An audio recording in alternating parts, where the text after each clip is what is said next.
Hello, everybody, once again. I think it's 5:20 now, and we should start with our session. So, as I introduced myself, I'm Himanshi, and we'll be dealing with geography, Indian geography specifically today. Now, the objective of this class is to make you well versed with the basics GK questions, which are often asked in your exams. And I understand that as students, we are so fixated on enhancing our skills on the tough topics that sometimes it's not convenient or it's not in our interest. It is in our interest, but not every time we can focus on all the topics.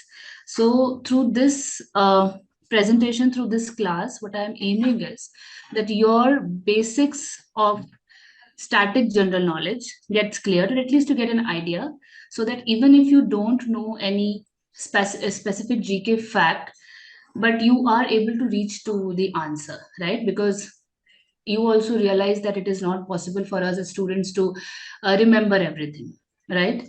And it's difficult to be well versed with each and every little detail which is being asked in the exams.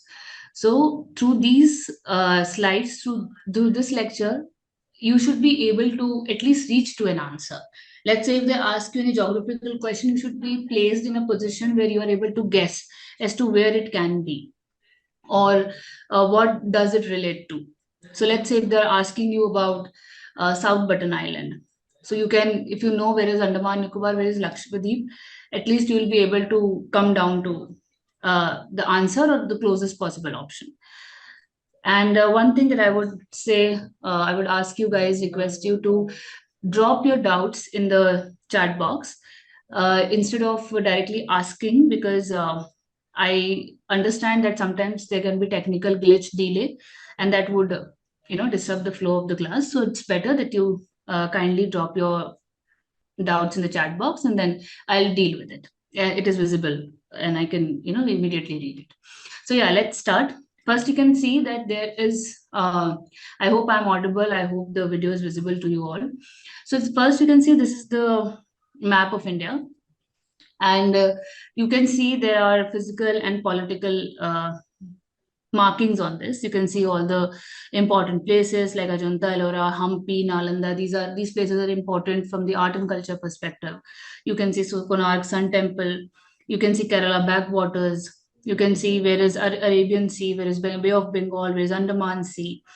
You need to have this understanding as to what is where, right? So let's just begin. Let's just have an overview. So first, if I talk about India, it is a continent on sorry, it is a country on this Asian continent, lies largely on the Indian plate. And also, try to learn these latitudes and longitudes, because at times they ask you these questions as to between which latitude and longitude our country is situated. Then, as you can see, it's the seventh largest country in the world, and these distances can also be important to you, because they can ask you कि north से south कितना लंबा है और east से west कितना लंबा है. So remember that north to south is the geographical extent is greater than your east to west, right? You also need to remember the coastline. Coastline is 7517, but if you can't remember the exact number, you can always write 7400, 7500 kilometers of coastline, right? Then um, as you know, then नीचे Indian Ocean है, west में south west में Arabian Sea है, Lakshadweep or Lakadweep Sea है to the south, Bay of Bengal to the southeast. Whenever you talk of Bay of Bengal, never forget Majuli Island, right? Majuli Island is largest inhabited island with refugees basically, and it is in the mouth of Brahmaputra, where Brahmaputra meets Bay of Bengal. Then Park Strait and Gulf of Mannar is also important, because they both separate India from Sri Lanka. Then again, this question oftentimes is asked that with which country, which countries do we share our maritime borders with? So Burma, Thailand, Indonesia. Also Mauritius is an island country, वो भी neighbor है. Maldives is neighbor, maritime neighbor. So you need to remember these countries also. And Kanyakumari is the southernmost tip, right? Southernmost point extends to 6 degrees 45 minutes north. And you have to remember this Pygmalion point on the Indira point. It is the southernmost extreme of our country, right? Let's move ahead. So the northern, I guess somebody's mic is on. So please check because I can hear the noise.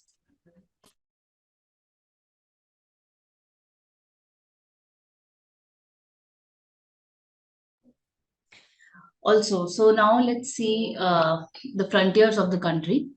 So there are northern frontiers, Himalaya है ऊपर, then there is China, Bhutan, Nepal. Western border is with Pakistan, जहाँ पे you have Punjab Plain and Thar Desert.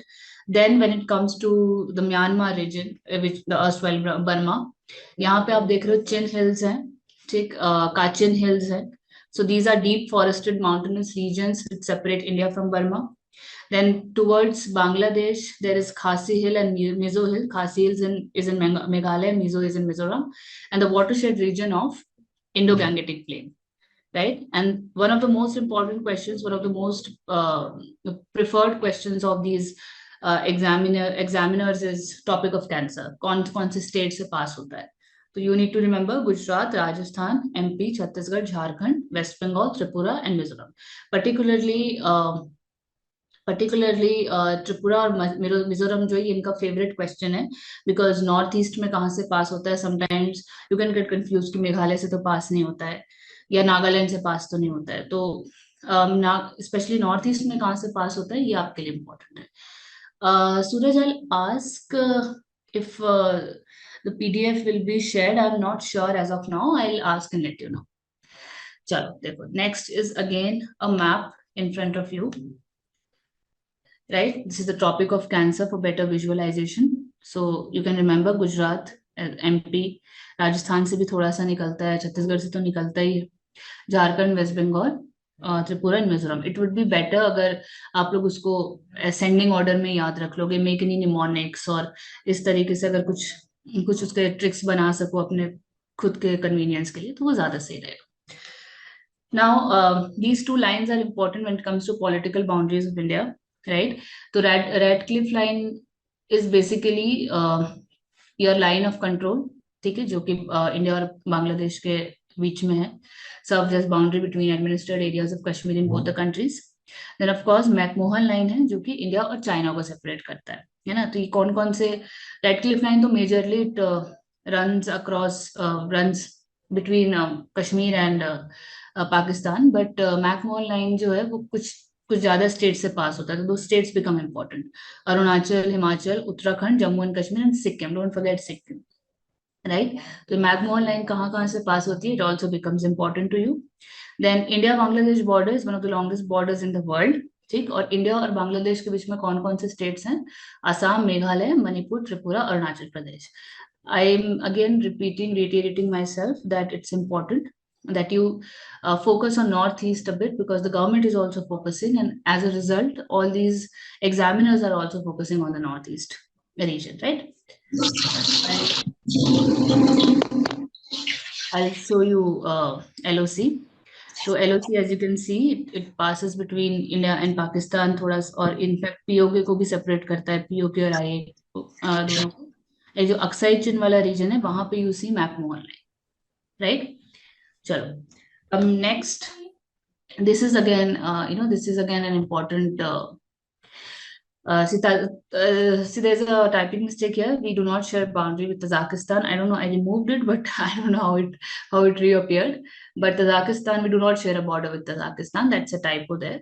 We only share our boundaries with Pakistan, Afghanistan, China, Nepal, Bhutan, Bangladesh, Myanmar, and island countries में when it go towards the southern side, it's Mauritius and Maldives, right? तो कौन से state के border कौन सी country से लगता है ये थोड़ा इम्पोर्टेंट हो जाता है, बिकॉज सिंपली ये पूछना कि कौन सा हमारा बॉर्डरिंग स्टेट है, that has become an outdated question, right?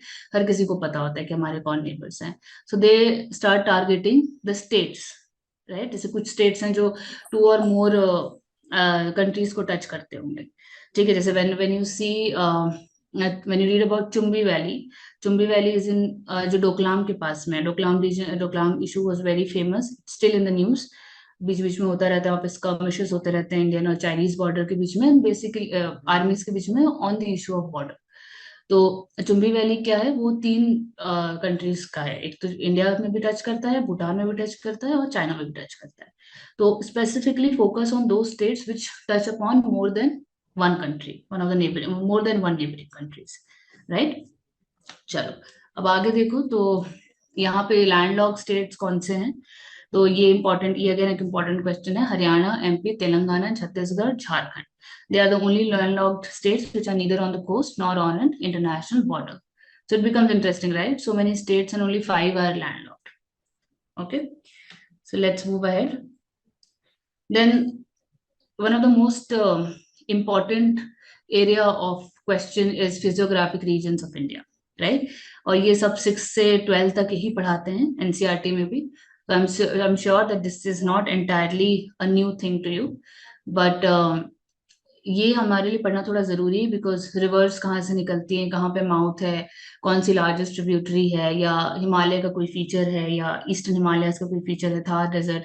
Interestingly, a lot of people don't know that there are 2 deserts in our country, right? One is a cold desert and one is hot desert. Everybody knows about Thar desert, but everybody talks about Ladakh, but little do they know that it is considered as a cold desert, right?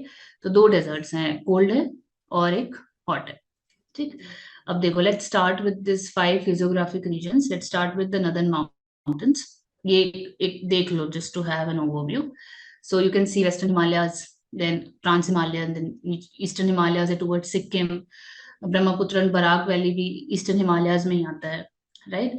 और जैसे eastern Himalayas का जो extension है, that is your Arakan Yoma. Now it is not mentioned here, but just consider as an extra trivia कि Arakan Yoma जो है, that is Myanmar जहां से इंडिया को टच करता है ना, जो बाउंड्री होती है, दैट इज अराकन योमा.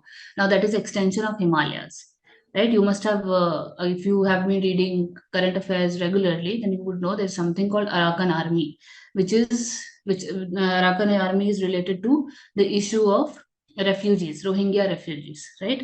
जिनको हमने अभी तक मिनिस्ट्री, मतलब सेंट्रल गवर्नमेंट ने अभी तक उनको परमिशन नहीं दिया इंडिया में आने का. So as a result, a lot of them have settled on the Majuli Island, और little islands जहाँ पे ब्रह्मपुत्र and गंगा का माउथ है वहां पे. And a lot of them have become insurgents. Yeah, they have opted the route of violence. उससे क्या हो गया? They have formed an Arakan army, right? An Arakan army is more of a semi-terrorist and मतलब violent group of some sort, right? So that also presents a security issue, an internal security issue for our country towards the Bangladesh-Myanmar side, right? तो ये Western Ghats, islands, Eastern Ghats, Eastern coastal plains, Coromandel coast. Western coastal plains में you have Konkan region, Malabar region, right? Central highlands में you have Aravalli. MP में जितने भी विंध्या है, सतपुड़ा है, we'll read about them, right? चलो, let's start with northern mountains. So when we talk about northern mountains, सबको पता है कि एवरेस्ट की हाइट कितनी है, ठीक है? It's 8,818 meters. अब तो 0.6 सेंटीमीटर बढ़ गया है, और तो 0.6 हो गया है. But then it is the youngest and highest fold mountains. और हिमालयाज हैं, they are between 2 plates, right? Indo-Eurasian plate पे, ठीक है? यूरेशिया की प्लेट से जब इंडियन प्लेट टकराई थी, Indian plate floated from Australia towards जहां पे अभी इंडिया है, वहां पे they collided, and as a result youngest and highest fold mountains बने, है ना, which are called the Himalayas. And there are 3 parallel ranges, as you may recall from your initial class days, कि एक हिमाद्री है, greater Himalaya, laser Himalaya Himachal है, and Shivaliks है, outer Himalayas, right? ये आपका ओवरऑल है, ये will come to this. So let's see कि पहले ट्रांस हिमालय का, let's read about Trans Himalayas a little. Trans Himalaya is basically your there is a Trans Himalayan zone, right? जहाँ पे जास्का range है, ग्रेट काराकोरम रेंज है. तो काराकोरम रेंज कहाँ पे पड़ता है? That also becomes an important question. ठीक, Karakoram extends towards southeast to form Kailash range, which is in Tibet. And highest peak as you have read many times Karakoram range का K2 है which is 8611 meters. And the longest glacier is Siachen in the Nubra Valley. So Nubra Valley becomes important because Siachen stays in the news all the time, right? So Nubra Valley, Karakoram, Zaskar, Kailash Range, these are all parts of Trans Himalayas, right? And Trans Himalayas सबसे ऊपर में है, like it is the highest. Then comes your Greater Himalayas. Now let's see about Greater Himalayas. So Greater Himalayas, इसमें आप देखते हो कि हिंदू कुश है और नंगा पर्वत है, इंडस रिवर है यहाँ पे, ब्रह्मपुत्र जो है नामचा बरवा से निकले, तो Namcha Barwa is in Arunachal Pradesh. So let's read about Himalayas a lit. a bit. Sanskrit word है Himalaya which is abode of the snow, ठीक है. और basically mountain in South Asia है जो इंडो गैंगेटिक प्लेन को टिबेटन प्लेट्यू से सेपरेट करता है, right. This range is home to 9 of the 10 highest peak on earth, and the highest is Mount Everest, as you know. And Himalayas के ऊपर में क्या है, नॉर्थ में टिबेटन प्लेट्यू है, साउथ में इंडो गैंगेटिक प्लेन है, नॉर्थ वेस्ट में काराकोरम एंड हिंदू कुश रेंजेस हैं, एंड ईस्ट में क्या है, आसाम एंड अरुणाचल प्रदेश. एंड नंगा पर्वत इज पर्टिकुलरली इम्पोर्टेंट क्योंकि ये रिवर सोर्स तो है.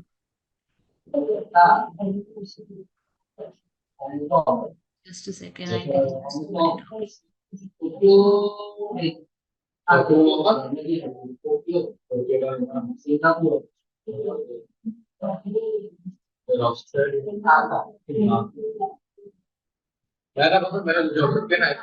zoom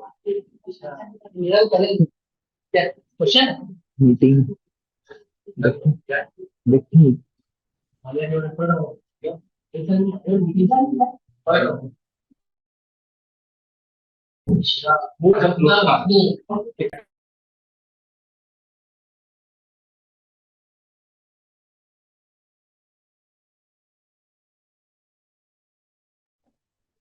Okay, so I think somebody was very loud, so I was just fixing it. अच्छा, और अगर कोई भी अपने नाम से नहीं आया ना तो please log in with your name, it will be easy for us to take your attendance, right.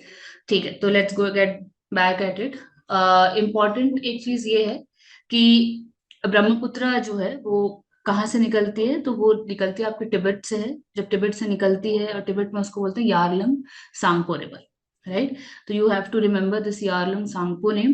And कहाँ से ये एक्चुअली यू टर्न लेके भारत में आती है तिब्बत से, तो इट्स नामचा बरवा, राइट. तो ये एक इम्पॉर्टेंट है. Then Himalayas have span across 5 countries, तो ये आपके लिए इम्पोर्टेंट क्वेश्चन बनता है. इंडिया, नेपाल, भूटान, चाइना और पाकिस्तान. तो चाइना में एज यू नो कि तिब्बत चाइना ने एक्वायर किया हुआ है, China claims Tibet to be theirs. तो तिब्बत हो चाइना हो, दोनों ही सही option. Now let's move ahead.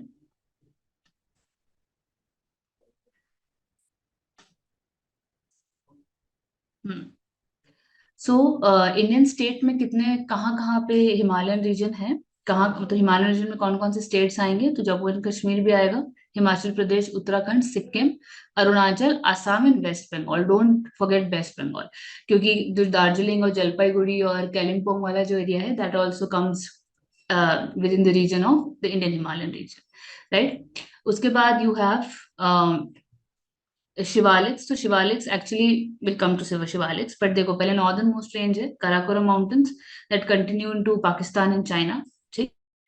फिर कराकोरम के नीचे ही जास्कार है, ठीक. जास्कार के पैरेलल में पीर पंजाल, ठीक है. I have a slide to show you. See you can see सबसे ऊपर में कराकोरम है, ठीक. उसके नीचे में यू हैव जास्कार.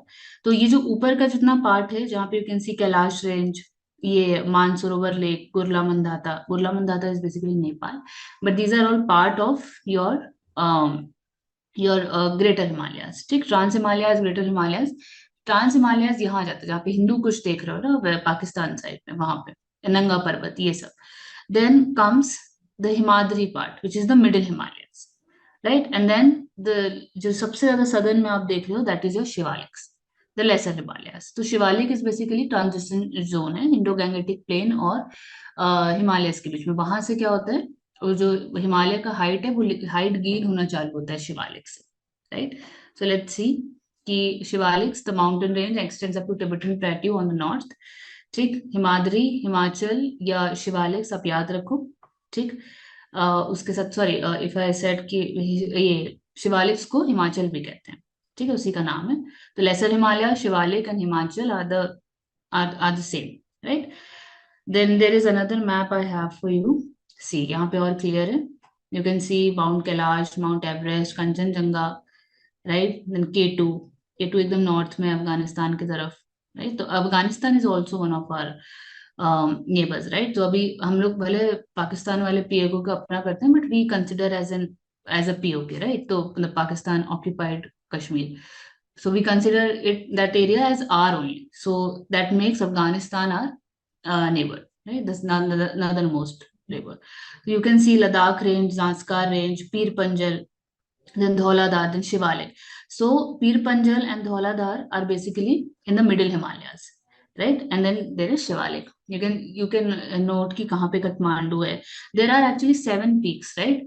तो वो 7 peaks अगर आप एक बार देख लोगे कि Annapurna, there is some ranges in Nepal also, Annapurna range and everything, है ना। तो कभी पूछ दिया कि अन्नपूर्णा रेंज कहाँ है या गुरला मंदाता कहाँ है, तो ये सब कहाँ पे है, नेपाल में। दीज आर, जो यहाँ पे पीक्स आप देख रहे हो, केटू देख रहे हो, माउंट कैलाश है, माउंट एवरेस्ट है, कंचनजंगा है। ठीक है, ये they remain in the news all the time. ठीक है, तो you also focus on that, but जो नेपाल में है उसको भी आप देख सकते हो। ठीक है, तो ये those important peaks that I was talking about. Of course, 8848.6 हो गया Mount Everest. Then there is K2. Then there is Kanchenjunga. So you can always remember it in ascending or descending order. Dhaulagiri है, Dhaulagiri is in Himachal. या नंगा पर्वत है, Annapurna, गाशेर broom, Nanda Devi, Nanda Devi national park भी है, mount comet या कामेट या गुरला मंदाता। तो तिब्बत में आप देख रहे हो, तिब्बत और नेपाल के बॉर्डर में पड़ता है actually Gurla Mandhata. So that is there. क्या हुआ? वो नारू वाला वकील यहाँ भी आ गया था लड़ने के लिए। ठीक, चलो, ये प्रिंसिपल पीक्स हैं। Now let's see valley is important. इसमें चुंबी वैली नहीं है, चुंबी वैली एक अलग से लिख लेना। अराकू वैली इंपॉर्टेंट है कॉफी प्लांटेशन के लिए। Damodar valley the oldest coal block है यहाँ पे, है ना। Damodar, Jharkhand, Jharkhand West Bengal. Nubra valley is important Ladakh में। Then you have Dzukou valley, Dzukou valley is also important, is also famous for butterflies. तो डरमा वैली है आपका उत्तराखंड में, जोहार वैली मराक वैली लद्दाख में, सांगला वैली इन हिमाचल। सौर सुरु इज ऑल्सो इम्पोर्टेंट क्योंकि सुरु is one of the reverse, one of the tributaries of the Indus river. तो सुरु is important. Tons valley is important. ठीक, यमथांग वैली। तो ये कुछ वैलीज हैं जो कभी कभी बहुत ज्यादा न्यूज में रहते हैं, तो यू नीड टू पे अ लिटिल अटेंशन। यहाँ पे 4-5 भी याद रखोगे तो I think it should suffice for your exam. ठीक है, अब देखते हैं थोड़ा सा, इसमें थोड़े से और डिटेल्स दिए हुए हैं कि कौन कौन से माउंटेन्स हैं या कौन कौन से हिल्स हैं जो हैं यहाँ पे। तो सह्याद्री है, Western Ghat, will come to that already. Himalaya Karakoram Hindu Kush भी covered in South Central Asia. Then this Karakoram great Himalaya, Kunlun है which is northern part of the Kashmir and Tibet. Shivalik पड़ा, Aravalli is basically north east to south west across Rajasthan, right. It जो Delhi ridge जहाँ पे है, या दिल्ली और राजस्थान के बीच में Aravalli range. Okay, then Vindhya range and Satpura is in central India and you have eastern Ghats. Will ठीक, अब देखो इंडो गैंगेटिक प्लेन में बेसिकली ये जान लो अलुवियल प्लेन है। अलुवियल प्लेन्स में जहाँ पे अलुवियल सॉइल पाया जाता है, it is one of the most fertile soils as you may remember from your school days. और यहाँ पे 3 मेन रिवर्स हैं, Indus, Ganges and Brahmaputra, right. And Brahmaputra, ये कुछ इंपॉर्टेंट और नदी हैं, इनमें अपन देखेंगे कि किस किस के ट्रिब्यूटरीज, जैसे Yamuna, Chambal, Gomti, Ghaghara, Kosi, Sutlej, Ravi Beas, Chenab, Teesta. These all are important rivers, right, जो हमको देखना रहता है इंडो गैंगेटिक प्लेन में। then as you know there is Thar desert, the world's second largest after Sahara in Africa. Or the desert continues into Pakistan as Cholistan desert, so this also becomes important fact, Cholistan। ठीक है, most of the Thar desert is situated in Rajasthan। then Luni is only river, so Luni river is important क्योंकि एकमात्र ऐसी नदी है जो इस desert में बहती है, जो gets very little rainfall. And as you know क्योंकि डेजर्ट है तो एरिड क्लाइमेट होगा और वेजिटेशन क्या होगी, स्पार्स, कम वेजिटेशन होगा और सूखा जो होगा क्लाइमेट होगा। Then let's see peninsular plateau. तो इन पेनिनसुलर प्लेट्यू यहाँ पे जनरली शैलो वैलीज हैं, राउंडेड हिल्स हैं, क्योंकि क्या हुआ है, इनका इरोजन हो गया है ओवर द टाइम। ठीक। तो डेक्कन प्लेट्यू है, डेक्कन प्लेट्यू ट्रायंगुलर शेप है, विंध्यास है, और वेस्टर्न ईस्टर्न घाट्स में है, 8 स्टेट्स में स्ट्रेच होता है, right. Then there is Malwa plateau. तो Malwa plateau spreads around Gujarat, Rajasthan, Madhya Pradesh, Chambal and its tributaries are important. Mahi River is also one important river in this area. Then also there is छोटा Nagpur plateau. ठीक है, यहाँ भी ये कहाँ पे है, ये छत्तीसगढ़ में है, बिहार, उड़ीसा, झारखंड में।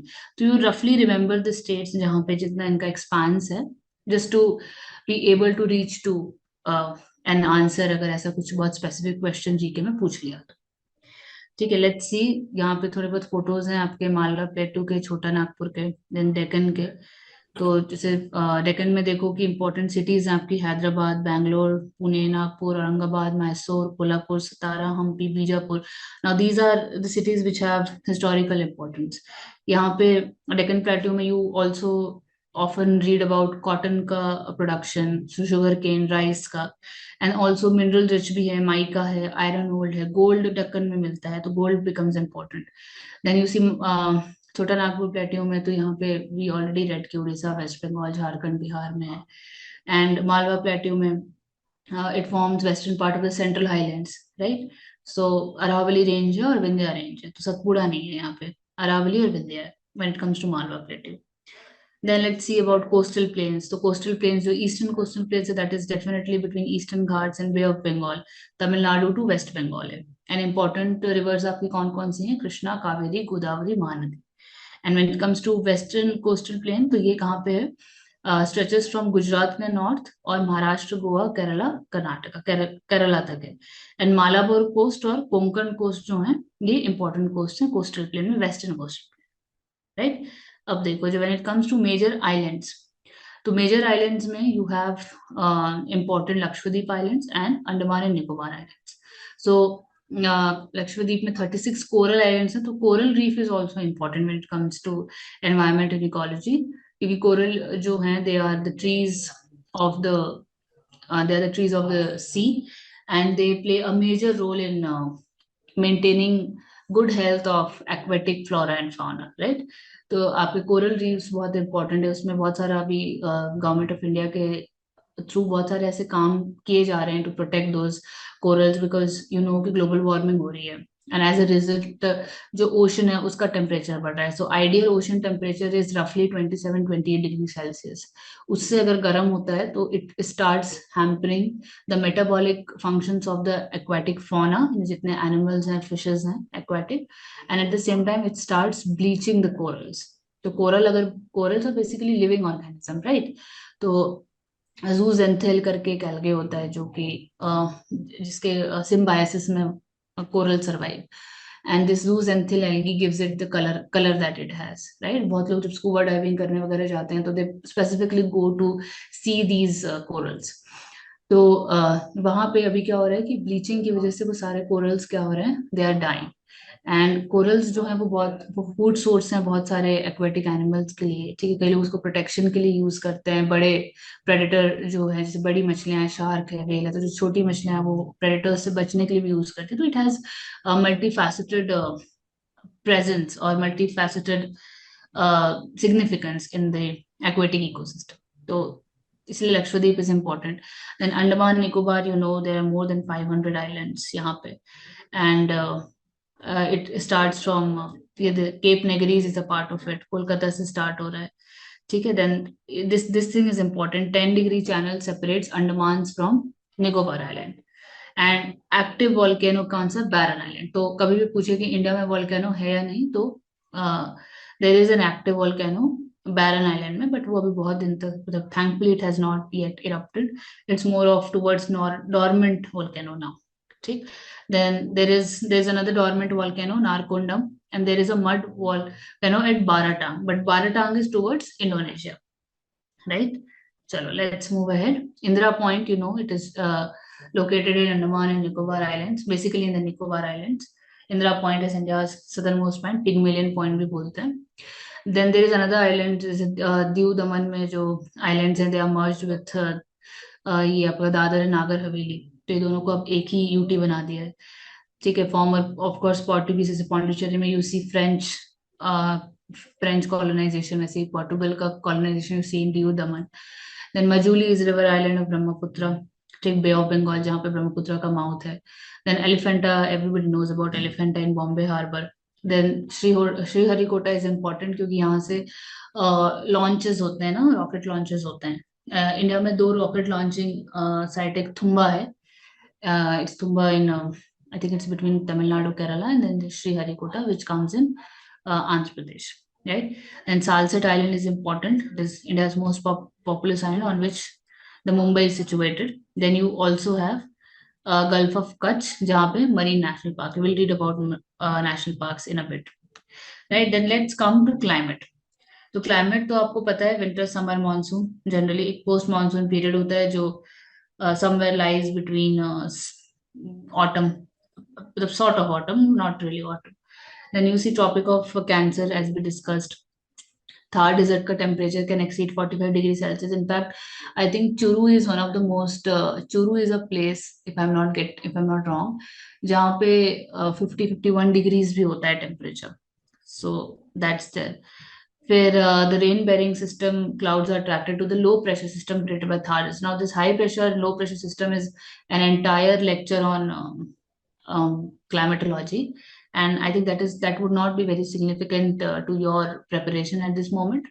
But this is a very interesting system. The entire monsoonal system, जैसे हमेशा बोलते हैं ना कि मानसून प्रेडिक्ट नहीं कर पाते सही से, या जो Indian meteorological department, it gets a lot of flak, right, कि ये लोग बताते कुछ है, पानी नहीं गिरेगा, पानी गिर जाता है। बट इसके पीछे का रीजन ये है कि monsoons, Indian monsoons are peculiar to our subcontinent. Indian subcontinent ही ऐसा एक जोग्राफिकल एरिया है पूरी दुनिया में जहाँ मानसून्स होता है, एंड मानसून का system is extremely complicated, and the climatologists are still at it. They're still trying to understand the mechanics behind the Indian monsoons.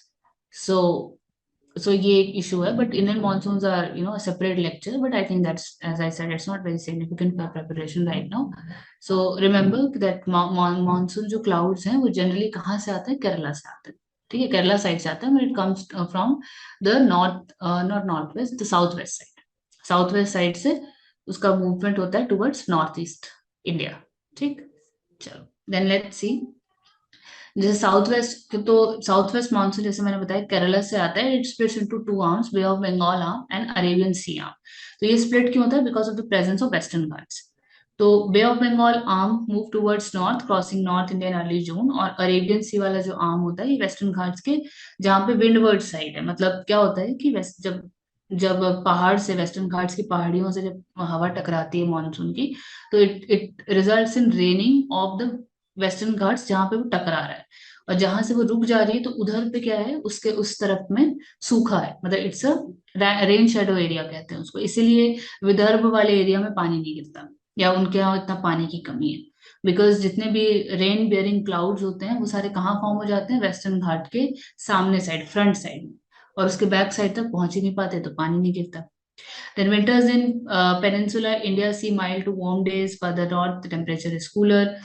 ठीक, there is also something called western disturbances, ठंड में होता है जिसकी वजह से ठंड में बारिश होती है, राइट। यहाँ पे मिडिल ईस्ट से हवाएं आती हैं मानसून की, because they come from, they bear lot of moisture, क्योंकि ओशन क्रॉस करके आता है। देन वो यहाँ पे दिल्ली में आके they rain. The highest temperature recorded in India was 50.6 degrees in Alwar, but अभी आई थिंक लेटेस्ट में चूरू है, राइट, चूरू है I think the latest that I read. Then lowest temperature -45 degrees in Kashmir, ठीक है, इट्स जनरली अराउंड सियाचिन। ठीक है, अब देखो सॉइल्स क्या है, let's understand soils a bit. So see, soils का अगर आप मैप देखोगे तो you can see, just a second,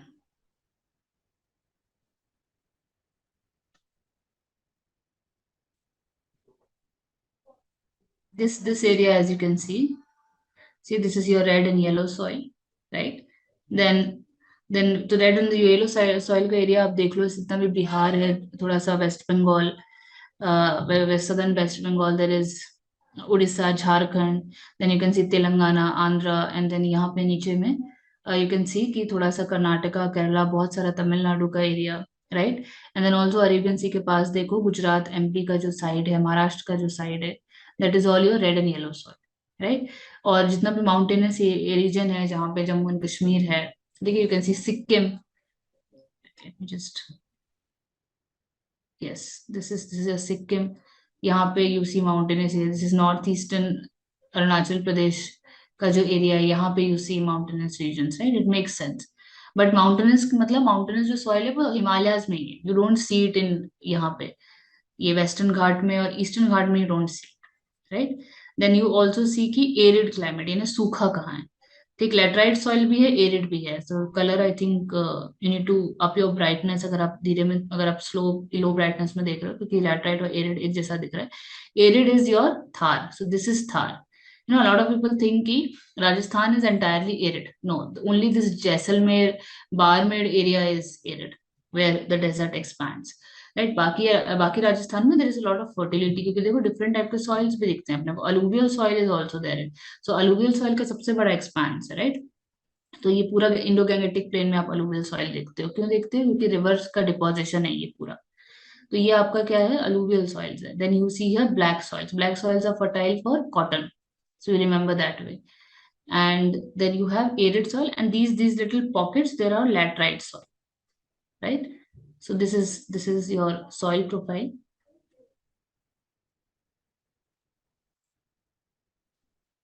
Let me just,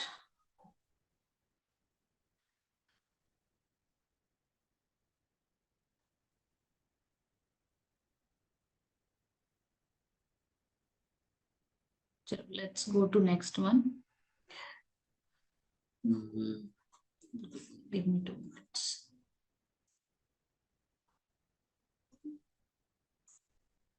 I also should delete this that appeared. Okay.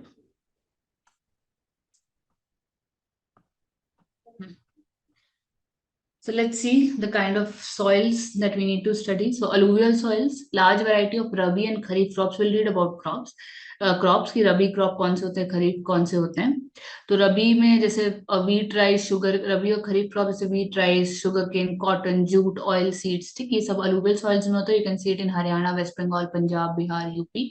Then you have black soil which is more suitable for cotton cultivation, तो ये महाराष्ट्र, आंध्र प्रदेश, तमिलनाडु, गुजरात, इस area में आप देखते हो। Then you have red soil. So red soil is basically red due to the ferrous oxide. Ferrous oxide is iron. तो यहाँ पे क्या हो रहा है, आपके ग्रेन्स और पल्सेस हो रहे हैं, कोर्स ग्रेन्स, मिलेट्स वाला जो कंटेंट है वो सब यहीं पे हो रहा है। देन लेटराइट सॉइल है, तो it is suitable for cultivation of T, coffee, rubber, cashew and tapioca and millets, मतलब जो भी प्लांटेशन वाला है एंड मिलेट्स। तो जैसे as you may be aware कि जो टी है, कॉफी है, रबर, कैशियोका, टेपियोका, इन सबके प्लांटेशन लगते हैं।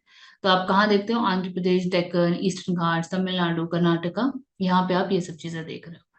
Then there is mountain soil, तो टी, फ्रूट्स, मेडिसिनल प्लांट्स, ये सारे माउंटेन सॉइल में हो रहे हैं। और डेजर्ट सॉइल भी जनरली अनसुटेबल रहती है कल्टीवेशन के लिए, बट इरिगेशन, जैसे कि you will read, you might have read about Indira Gandhi canal, Indira Gandhi सिंचाई योजना जो चलती है, irrigation project through construction of Indira Gandhi canal in Rajasthan. तो उसकी वजह से जितना भी जयपुर और इस तरीके का, उदयपुर, जोधपुर, ये वाला जितना एरिया है, वहाँ पे फूड सिक्योरिटी या न्यूट्रिशनल सिक्योरिटी पॉसिबल हो चुका है, हो सका है बिकॉज ऑफ इरिगेशन, राइट। तो ये मतलब एक राजस्थान में जो सॉइल, जो डेजर्ट सॉइल है, जो आप अगर थार छोड़ दो तो वो वाला जो एरिया है, it is not completely infertile, कि एकदम कुछ हो ही नहीं सकता, ऐसा नहीं है। इरिगेशन से you can cultivate drought resistant crops like millets, barley, cotton, maize and pulses. Also there is something called desertification, right? Desertification का मतलब ये नहीं होता कि डेजर्ट बड़ा हो रहा है, ठीक है। इसका ये मतलब होता है कि डेजर्ट की जो सॉइल है, या जो डेजर्ट का जो सैंड है, वो उड़ के जब हवा के साथ किसी फर्टाइल एरिया में जमा होने लगती है, तो that is called desertification. So there is entire convention, United Nations convention on combating desertification, right. तो यहाँ पे ये प्रॉब्लम थार डेजर्ट में देखी गई कि इसका जो सैंड है ये एक्सपैंड हो रहा है, towards the mainland, to the Delhi or Haryana taraf, Punjab taraf expand ho raha hai. And that is not good, right? Because the more sand deposits, the more infertile your soil becomes for cultivation. And that is a threat to our food security and to the livelihood of the farmers, right? अब चलो थोड़ा सा इसके बाद अब national highways देखते हैं, ठीक है. Now there are lot many national highways, right. और अभी तो वापस से उनको रीनेम भी किया गया है. तो मतलब सारे तो याद रखना पॉसिबल नहीं है, बट कुछ कुछ इंपॉर्टेंट है, स्पेशली जितने भी just a second.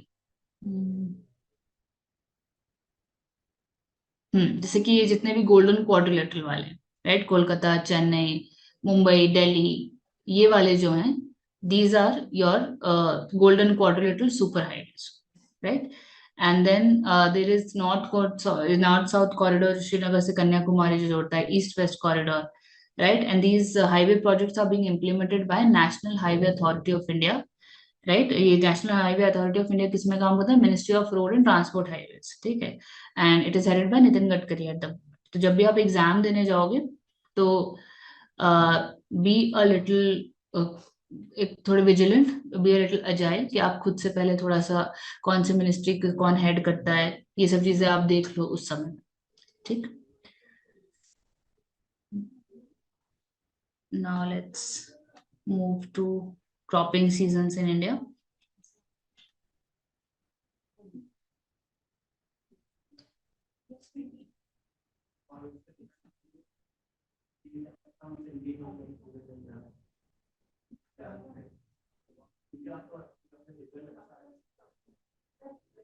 Guys, give me just give me a minute, right?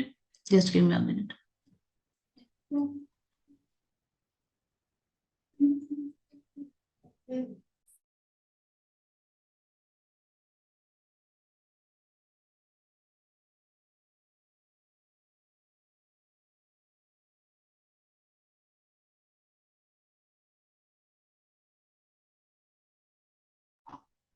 Okay, so sorry for the technical glitch. Actually, कुछ और मेरे पास additional information था, तो I wanted to share it with you guys.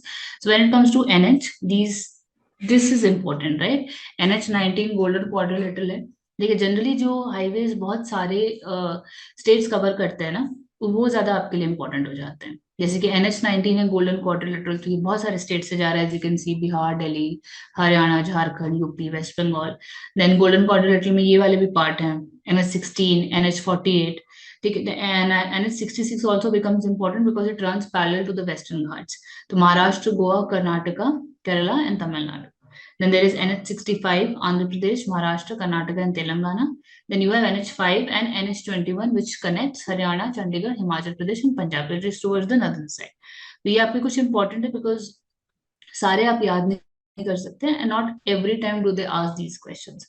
But you need to have an idea about golden quadrilateral कहाँ से जाता है, and specifically आजकल क्या हो रहा है, जो ministry of Road and transport and highways है, what they are doing is that they are coming up with this dedicated freight corridors for easier movement of goods, right. तो ये आपके लिए एक important topic है, इसलिए आपको थोड़ा सा नेशनल हाईवेज पता होना जरूरी है.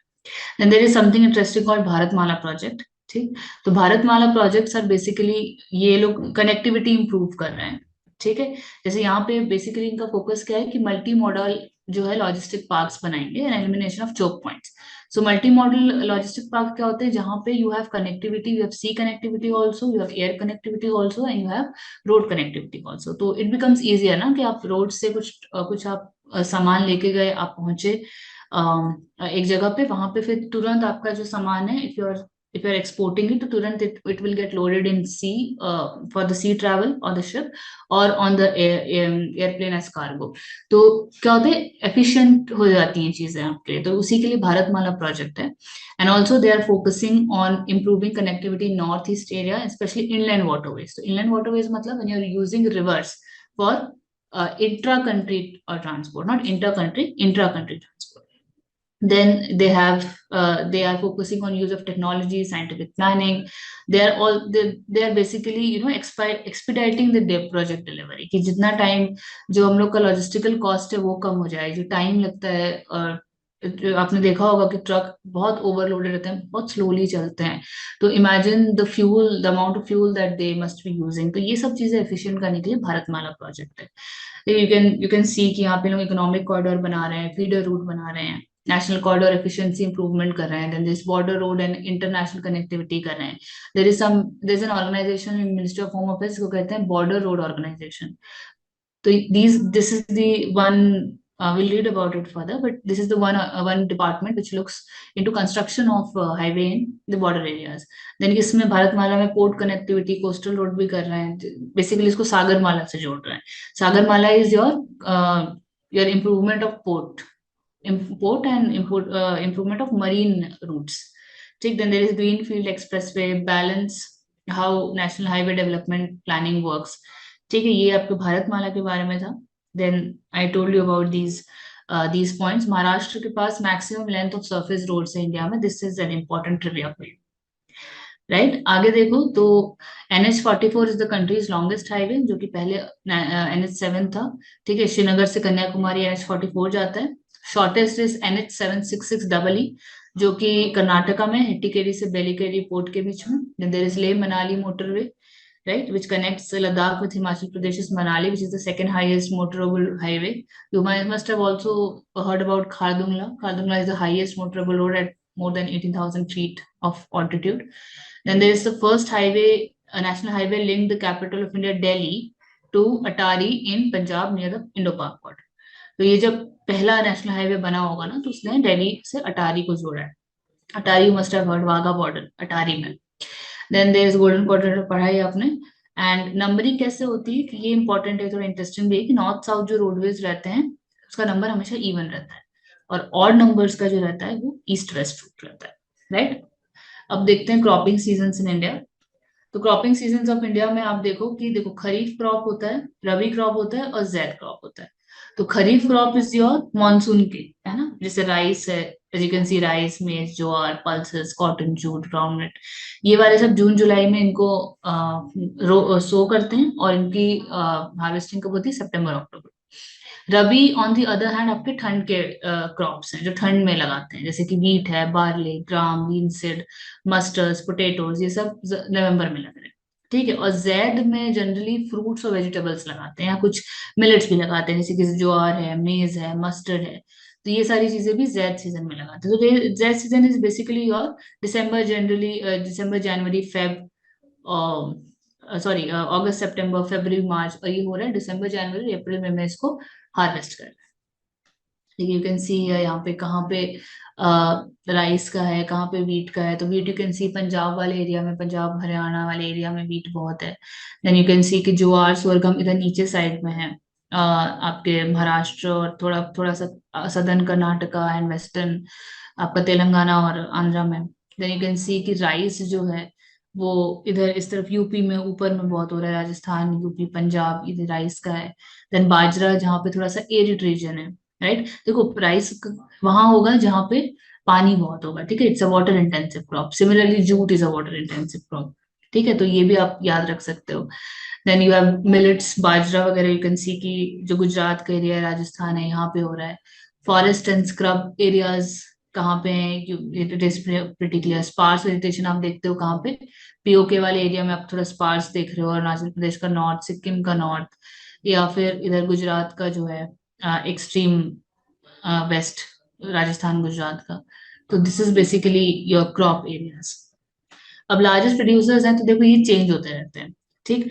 बट जब भी एग्जाम देने जाओ तो कुछ चीजों का आप लार्जेस्ट प्रोड्यूसर देख के जाना एडवाइजेबल रहता है, जैसे कि पैडी है इन राइस, और कॉटन है, वीट है, शुगर केन है, टी है, कॉफी है, जूट है। ठीक, तो ये सब ये चेंज होता रहता है। This data might be outdated, कि अगर आज मैंने आपको पढ़ाया कि largest producer of coffee Karnataka है, तो हो सकता है कि तमिलनाडु भी हो जाए किसी साल, आंध्रा भी हो सकता है, right. But jute generally West Bengal में ही होता है, टोबैको आंध्रा में हो रहा है, ठीक है। शुगर केन जनरली यूपी में ही होता है, कॉटन आपका महाराष्ट्र में ही होता है, ठीक। वीट में भी उत्तर प्रदेश एंड पंजाब चेंज होता था, पल्सेस में MP है।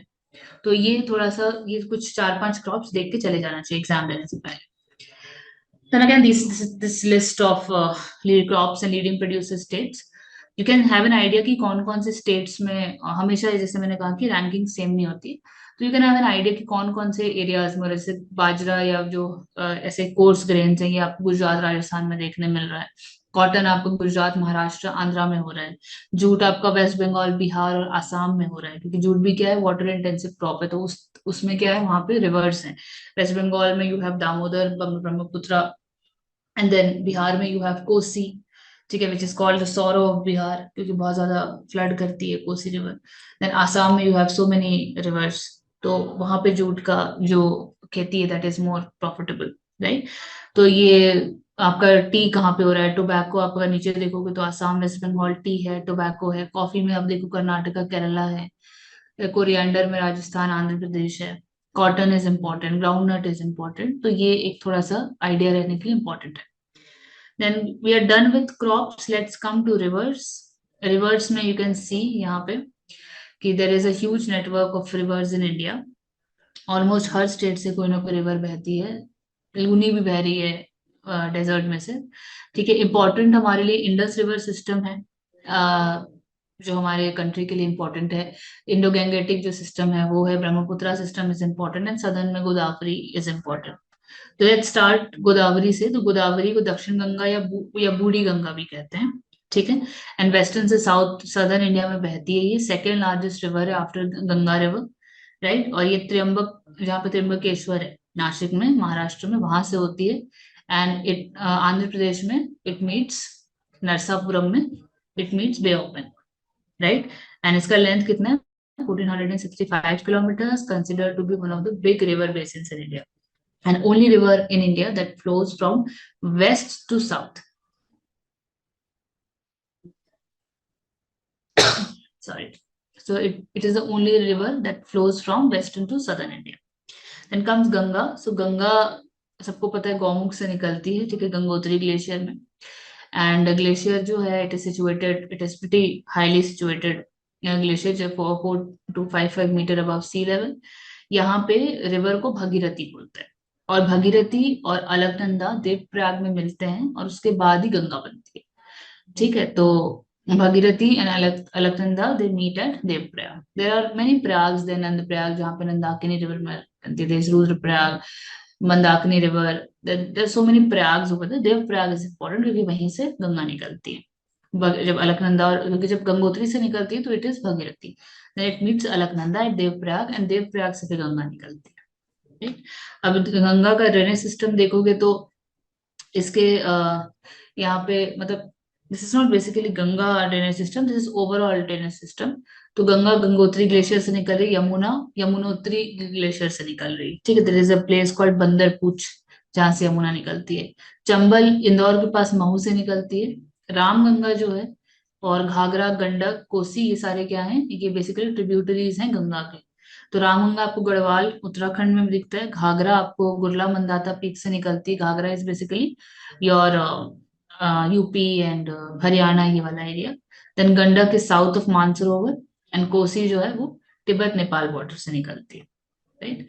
देर इज इम्पोर्टेंट एक रिवर है कावेरी रिवर, ठीक है। ये कहाँ पे ओरिजिनेट हो रही है, ताल कावेरी में, कोडागु इन वेस्टर्न घाट्स कर्नाटका में, ठीक है। Then it flows generally south and east, Karnataka Tamil Nadu से होते हुए जाती है बे ऑफ बंगाल में, राइट। देन उसके बाद फिर कृष्णा रिवर इज इम्पोर्टेंट, ये महाबलेश्वर से निकलती है, ठीक है। River passes through Sangli district Maharashtra में, और फिर आंध्र प्रदेश के हमसिला देवी के पास बे ऑफ बंगाल में ये जाके मर्ज हो जाती है। And it passes through the states of Maharashtra, Karnataka and Andhra Pradesh, right. Then there is Narmada river. Narmada river is important, Amarkantak से निकल रही है। अमरकंटक हिल इन मध्य प्रदेश स्टेट, ठीक है। रायपुर में सॉरी जबलपुर में मार्बल रॉक्स से पास होते हुए, और नर्मदा वैली, जब नर्मदा वैली एंटर करती है तो where is Narmada valley, it is between Vindhya and Satpura range, and it moves westwards towards the gulf of Cambay या खंबात। तो this drains in your Arabian sea, ठीक है। मोस्टली क्या होता है कि इंडिया में जो रिवर्स हैं they drain in your bay of Bengal region. ऐसा क्यों है, बे ऑफ बंगाल रीजन क्यों होता है, क्योंकि बीच में से इंडिया का जो पार्ट है वो उठा हुआ है और वो स्लैंट है towards bay of Bengal region. तो इसलिए क्या होता है, सब नदियां उस तरफ बहती हैं, बट कुछ एक्सेप्शंस हैं, जैसे नर्मदा है, माही है, लूनी है, ठीक है, सरस्वती है, these are the rivers which flows towards Arabian Sea. तो this also becomes important कि कौन सी नदियां towards west bay of Bengal बहती हैं, या कहाँ पे उनका बे ऑफ बंगाल में माउथ है, किनका, अरेबियन सी में। तो Narmada river is one of the major river जिसका माउथ कहाँ पे है, आपके अरेबियन सी में, right. Then Brahmaputra, it originates from Mansarovar near mount Kailash in Himalayas, ठीक है, तिब्बत, चाइना, इंडिया, बांग्लादेश से बे ऑफ बंगाल में बहती है, ठीक है, 2900 किलोमीटर है। तिब्बत में इसको यारलुंग सांगपो कहते हैं। जहाँ पे ये इंडिया में जब एंटर करती है अरुणाचल प्रदेश, तो it is called as Siang, ठीक है। और जब अरुणाचल प्रदेश में है तो सियांग है, और जब असम के प्लेन्स में है तो दिबांग है। It joins with other two giant rivers Dibang and Lohit, ठीक है। लोहित जनरली आसाम से बहने वाली नदी है, important. There is also one important river in Assam which is independent, which is not a tributary of Brahmaputra, it is Barak. Barak river Assam से होते हुए ये भी वेस्ट बंगाल में जाती है, सॉरी बे ऑफ बंगाल में जाती है, बट ये एक दो स्टेट्स को ट्रेवर्स करते हुए जाती है। तो Barak river, if they ever ask you, it's in Assam, it's in north east India, ठीक है। तो ये सियांग और दिबांग याद रखने के लिए, यारलुंग सांगपो ध्यान रखने वाली बात। देन महानदी रिवर आप देखोगे तो छत्तीसगढ़ में ओरिजिनेट हो रही है, यहाँ सिहावा पर्वत है ना, नगरी, यहाँ से it enters the plains of Orissa near Cuttack and forms a delta, ठीक है। तो महानदी का delta is one of the largest mangrove forest in peninsular India, ठीक है। महानदी का मतलब of course great river. Tel and Hasdeo are major tributaries, and Maharashtra, Chhattisgarh, Jharkhand also and Orissa are drained by Mahanadi, ठीक है। अभी ड्रेनेज का मतलब वही है कि जो इसके छोटे मोटे ट्रिब्यूटरीज होंगे, ये कहाँ कहाँ से आके मेन रिवर में मिलते हैं। तो जहां जहां से भी रिवर्स आके मिलते हैं मेन रिवर में, वो पूरा सब ड्रेनेज बेसिन का एरिया हो जाता है। देन कम्स यमुना, तो Yamuna originates from Yamunotri glacier near Bandarpunch Mussoorie range of lower Himalayas, ठीक है। सप्तऋषि कुंड से निकलती है ये, यहाँ पे यमुनोत्री है जहाँ पे सेक्रेट साइन श्राइन भी है, लोग जाते भी हैं वहां पे तीर्थ करने। Tons and Giri rivers are important tributaries of Yamuna, Tons and Giri, right. Tel और हसदेव किसकी थी, महानदी की। टोन्स और गिरी किसकी, यमुना की ट्रिब्यूटरी है। And the river Yamuna traverses a route of about 1200 kilometre. और प्रयाग कन्फ्लुएंस तो पता ही है, जहाँ पे यमुना गंगा सरस्वती मिलती है, एट इलाहाबाद और Prayagraj. Then lakes of India is also important, क्योंकि वुलार लेक है, या लोकटक लेक है, डल लेक है, सॉल्ट लेक, चिलिका, पुलिकट, वेम्बनाड, अष्टमुड़ी, ये सारे आपके लिए इम्पोर्टेंट। तो वुलर लेक जम्मू एंड कश्मीर में है। लोनार लेक जो है महाराष्ट्र में है। लोनार लेक इसलिए इम्पोर्टेंट है क्योंकि जब पृथ्वी बन रही थी, अर्थ, तो उस समय में एक मीटेओराइट इम्पैक्ट हुआ था। ये क्रेटर है एक्चुअली मीटेओराइट इम्पैक्ट का, जिसमें पानी भर गया। कुछ टाइम बाद, एक दो साल पहले, क्या हुआ था कि यहाँ का पानी पिंक हो गया था, due to presence of some specific algae. तो लोनार लेक इज इम्पोर्टेंट क्योंकि क्रेटर मीटेओराइट क्रेटर इम्पैक्ट एकमात्र है भारत में, तो Lonar is important. Kolleru is important, Kolleru bird park है, wild life sanctuary, national park यहाँ पे कोलेरू, आंध्र प्रदेश में। Loktak is important because of those phumdis, है ना, फ्लोटिंग आइलैंड, जहाँ पे फ्लोटिंग आइलैंड्स है लोकटक में, है ना, जिसको फुमड़ी बोला गया है। एंड वहां पे आपको क्या मिलता है, सांगाई, द मणिपुर डियर। तो वो Loktak lake is important. Then Dal lake is of course important. Nainital सबको पता है, उत्तर नैनीताल, भीमताल उत्तराखंड में। सॉल्ट लेक जो है ये कोलकाता में जैसे famous area called salt lake city.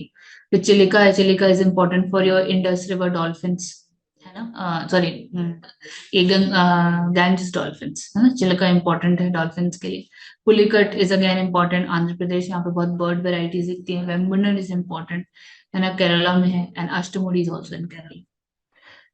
Moving on, there are some major irrigation projects. Bhakra Nangal तो पढ़ाते ही हैं स्कूल में, ठीक है। भाखड़ा नंगल है joint project of Haryana, Punjab and Rajasthan. तो this fact is important, multipurpose river valley project है, ठीक। और नंगल हाइडल चैलेंज है, पावर हाउस भाखड़ा डैम है। Then there is Bargi project. तो बरगी इज बेसिकली यहाँ पे जबलपुर डिस्ट्रिक्ट में, नर्मदा में, ठीक है। बियास है, तो बियास में हरियाणा, पंजाब, राजस्थान में है। Then there is Bhima project. तो भीमा भीमा प्रोजेक्ट आपको देखने को मिलता है कहाँ पे, इस तरफ नीचे महाराष्ट्र में, right. Then there is Bhadra project. तो रिवर भद्रा पर कर्नाटका में भद्रा प्रोजेक्ट है। देन कोसी, कोसी इज बिहार और नेपाल का एक जॉइंट प्रोजेक्ट है, बिहार में। कोयना है महाराष्ट्र में, ठीक है, ये कृष्णा की tributary Koyna. Then there is another Krishna project, एक ढोम डैम है, Kanhar Kanhar dam in Dhom village on Krishna, and Barna नदी में आपका है कन्हार कन्हार विलेज में कन्हार डैम है। तो कन्हार dam is related with Krishna project. Krishna project Maharashtra में है। मिनी माता बांगो हसदेव छत्तीसगढ़ में। एक रिकरिंग क्वेश्चन है कि मिनी माता बांगो हसदेव कहाँ पे है, तो कोरबा डिस्ट्रिक्ट में है, ये बांगो डैम है। And then of course Nagarjuna Sagar, it is one of the most important dams in our country, Andhra Pradesh. Krishna river पे है ये, नंदी कोना विलेज में। तो Krishna river is important for you to remember. Chambal project again important project, क्योंकि इसमें गांधी सागर डैम, राणा प्रताप सागर डैम और जवाहर सागर dam है। तो ये तीनों डैम आपके इंपॉर्टेंट हैं कि किस प्रोजेक्ट में आते हैं, चंबल प्रोजेक्ट। प्रोजेक्ट किसका है, मध्य प्रदेश और राजस्थान का, right. Then you have Damodar valley project. तो Damodar valley project one of the oldest projects है, और वहाँ के जो आपके कोल माइंस हैं उस सबको भी सपोर्ट करने के लिए दामोदर वैली प्रोजेक्ट किया गया था। I think this is from the colonial times, Damodar valley project. तो वेस्ट बंगाल और बिहार में है, ठीक है। और ये जो पावर हाउसेस है, बोकारो, चंद्रपुरा, दुर्गापुर वाला, उसके उससे भी पानी कहाँ से आता है, दामोदर वैली से आता है। Then Dulhasti is important, Kishtwar region of Jammu and Kashmir, Chenab river पे जम्मू एंड कश्मीर में। फरक्का इज इम्पोर्टेंट क्योंकि फरक्का बराज है, ठीक, वेस्ट बंगाल में। तो भगीरथी और गंगा मतलब को सेपरेट करता हुआ एक फरक्का प्रोजेक्ट भी है। Then there is Gandak, Bihar और यूपी के बीच में, ठीक है। Gandak project Bihar and UP, ठीक है। यहाँ पे नेपाल को भी बेनिफिट होता है इरिगेशन का। And then there is Hirakud. तो Hirakud is also, you must have known, Orissa में ही है, महानदी पे, ठीक। देन देयर इज उरी, ठीक है। There is Uri power project, तो you can remember it from the film, है ना, जम्मू एंड कश्मीर में है, झेलम पर है। बारामूला डिस्ट्रिक्ट टेररिस्ट अटैक्स के लिए बहुत इनफेमस है, बहुत टेररिस्ट अटैक्स होते हैं वहां पे, ठीक। उसके बाद फिर तवा प्रोजेक्ट है होशंगाबाद में, तवा नदी पे, मध्य प्रदेश में। तहरी डैम इज इम्पोर्टेंट क्योंकि उसकी वजह से बहुत ज्यादा लैंडस्लाइड्स हुए हैं, तहरी डैम प्रोजेक्ट की वजह से, उत्तराखंड में। भगीरथी नदी नदी पे है, ठीक है। फिर उसके बाद तुंगभद्रा प्रोजेक्ट है, ठीक है, आंध्र प्रदेश कर्नाटका में। उकाई है गुजरात में। अपर पैनगंगा है, तो पैनगंगा कहाँ पे है, महाराष्ट्र में, right. So this was all about your dams, irrigation dams and all those projects. अब आते हैं national parks and wild life sanctuaries में, ठीक। तो सबसे पहले चीज तो कि नेशनल पार्क्स कितने हैं, तो 106 हैं, 106। 573 वाइल्ड लाइफ सेंचुरीज हैं, 18 बायोस्फीयर रिजर्व्स इन इंडिया। तो बायोस्फीयर रिजर्व्स आर इम्पोर्टेंट क्योंकि अभी लेटेस्ट कौन सा है, फर्स्ट कौन सा है, ये थोड़े से इंपॉर्टेंट हो जाते हैं, ठीक है। India is among the 12 biodiversity areas of the world, UNESCO जो बॉडी है यूएन की, यानी ये लोग बायोडाइवर्सिटी का ध्यान रखते हैं पूरे globally. So 18 biosphere reserves in India, right? And Madhya Pradesh and Andaman and Nicobar Islands have the maximum number of national parks. ठीक है, 9 each. And Andaman and Nicobar में 96 हैं. I think there is some mistake in this fact. आप बस याद रखो कि MP और अंडमान निकोबार में 9 नेशनल पार्क है मैक्सिमम नंबर, और महाराष्ट्र में 36 वाइल्ड लाइफ सेंचुरीज है मैक्सिमम इन इंडिया, ठीक। अब बायोस्फीयर रिजर्व्स आर इम्पोर्टेंट, तो सबसे इम्पोर्टेंट आपका है नीलगिरी, क्योंकि वो फर्स्ट था, ठीक है। भले आपको ईयर याद ना रहे, it's okay, but Nilgiri 3 states में है, वो आपको याद रखना जरूरी है, ठीक है। तमिलनाडु, केरला एंड कर्नाटका, ठीक है। Next is second is Nanda Devi, Uttarakhand. Nilgiri में you also have a hill range called Satyamangalam hill range, ठीक है। Satyamangalam hill range is important because जो वेस्टर्न घाट्स है वो ईस्टर्न घाट से मिलता है, ठीक है। नंदा देवी, नौक्रेक। देन आपको पन्ना याद रखना इंपॉर्टेंट है, ठीक है। पन्ना ये लेटेस्ट है आपका 18th आपका बायोस्फीयर रिजर्व है ये, ठीक है। बाकी you can have a look कि कौन कौन से सुंदरबंस आर इम्पोर्टेंट, ठीक है। मानस मानस इज इम्पोर्टेंट। नौक्रेक मेघालय, ठीक है। और पचमढ़ी भी इम्पोर्टेंट है मध्य प्रदेश का। कंचनजंगा तो है ही सिक्किम में। Agasthyamalai is important. अचानक मार अमरकंटक जो एमपी छत्तीसगढ़ में है वो, ठीक है। Kutch is also biosphere reserve, तो रिमेम्बर दैट, राइट। अब देखो इसमें I have mostly marked important, तो ये वाले फोटो में you can have a gist of all the national parks, ठीक है। तो अब क्या हो रहा है कि थोड़ा सा देखो फैक्ट में चेंज है, मैक्सिमम अभी हो गए एमपी में 11, ठीक है, 11 नेशनल पार्क है एमपी में, ठीक। और कॉर्बेट कौन सा है, जिम कॉर्बेट ओल्डेस्ट, इसको हेली नेशनल पार्क भी कहते थे, Jim Corbett is the oldest, ठीक। तो यू कैन सी कि यहाँ पे कौन कौन से, आपको सारे याद रखने की जरूरत नहीं, बट हाँ गिर आपको याद रखना इंपॉर्टेंट है, लायन के लिए एशियाटिक, एशियाटिक लायंस के लिए गिर इंपॉर्टेंट है। देन आप अभी जब आप ये पढ़ोगे टाइगर्स, जब टाइगर्स को लाया गया अफ्रीका से, तो वो कौन से नेशनल पार्क्स थे, वो आपके लिए इंपॉर्टेंट हो जाते हैं, ठीक है। तो keep a tap on that. बाकी आपके कुछ कुछ बहुत इंपॉर्टेंट, जैसे उत्तराखंड में आप देखोगे तो कॉर्बेट इंपॉर्टेंट है, नंदा देवी इंपॉर्टेंट है, राजा जी इंपॉर्टेंट है, वैली ऑफ फ्लावर्स, ठीक। गुजरात में यू हैव ब्लैक बक का, है ना, मरीन, अपन मरीन अलग से देखेंगे, मरीन नेशनल पार्क्स, ठीक है। तो देख लेते हैं और इसमें कौन कौन से इंपॉर्टेंट है। तो होम ऑफ एशियाटिक लायन आपका गिर है, which is in Junagadh Gujarat. Corbett है आपका नैनीताल उत्तराखंड में, टाइगर्स का है, कान्हा इज इम्पोर्टेंट, है ना, मंडला बालाघाट एमपी में, तो Hazaribagh Jharkhand, Dudhwa is important Lakhimpur Kheri UP में है, Ranthambore is again important for lions, ठीक है। Keibul Lamjao is particularly important क्योंकि floating national park, the only floating national park in the world, तो मणिपुर ये इम्पोर्टेंट है। नागरहोल, बांधवगढ़, ये सब तो Bandhavgarh is in MP, Bandipur is in Karnataka, ठीक। देन ये सारे इंपॉर्टेंट हो जाते हैं। दच्चीगम आपके लिए इंपॉर्टेंट है, ठीक है, फेमस फॉर हंगुल, ठीक। Then Chandraprabha, home of Asiatic lion, ये आपके लिए इंपॉर्टेंट यूपी में है। काजीरंगा वन हॉर्न राइनो के लिए आसाम में और जोरहाट में। पेरियार में एलिफेंट्स इंपॉर्टेंट है। Then this Ranganathittu bird sanctuary is also important क्योंकि कावेरी में है, कावेरी में एक कावेरी आइलैंड, कावेरी में एक आइलैंड है, उसमें ये कर्नाटका में, ठीक है। Namdapha is important for your flying squirrel. Tadoba is again tiger के लिए इंपॉर्टेंट है। सुंदरबन तो जान ही रहे हो, वाइट टाइगर्स हैं, ठीक है। वाइल्ड एस सेंचुरी में वाइल्ड एस ही मिल रहा है। वेदंथंगल में आपका तमिलनाडु में बर्ड सेंचुरी है। प्लीज थोड़ा सा अगर ये आइडिया रखोगे कि कहाँ पे कौन सा नेशनल पार्क में कौन सा मिल रहा है, देखो it's not possible for everybody to learn 106 national parks and their important animals, right.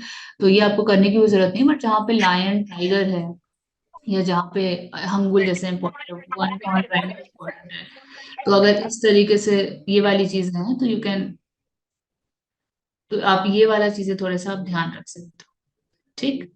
अब देखो marine national parks are important, यहाँ से क्वेश्चन बन सकता है if they want to ask different kind of questions. तो मरीन नेशनल पार्क जो है ये अपने 5 हैं बेसिकली। एक गल्फ ऑफ कच्छ में है गुजरात में, जिसका नाम ही मरीन नेशनल पार्क है। Then you have Andaman and Nicobar islands में Mahatma Gandhi marine national park, ठीक। ठीक और है। स्मॉलेस्ट नेशनल पार्क जो है वो ठीक है। साउथ में है, ठीक। ठीक है, समझ उसके गया। बाद मालवन समझ मरीन, गया। ठीक है। मैम आपका जो मरीन सेंचुरी अच्छा। है ये आपका है यहाँ पे सिंधुदुर्ग डिस्ट्रिक्ट इन महाराष्ट्र, ठीक है। महाराष्ट्र का कौन सा है, तो कोंकण रीजन, इतना याद रखने की जरूरत नहीं, महाराष्ट्र में है मालवान में marine sanctuary. Then you have Gahirmatha marine sanctuary in Orissa, ठीक। Then gulf of Mannar marine national park in Tamil Nadu. तो Orissa, Tamil Nadu, Maharashtra, Andaman and Nicobar island and gulf of Kutch यानी गुजरात।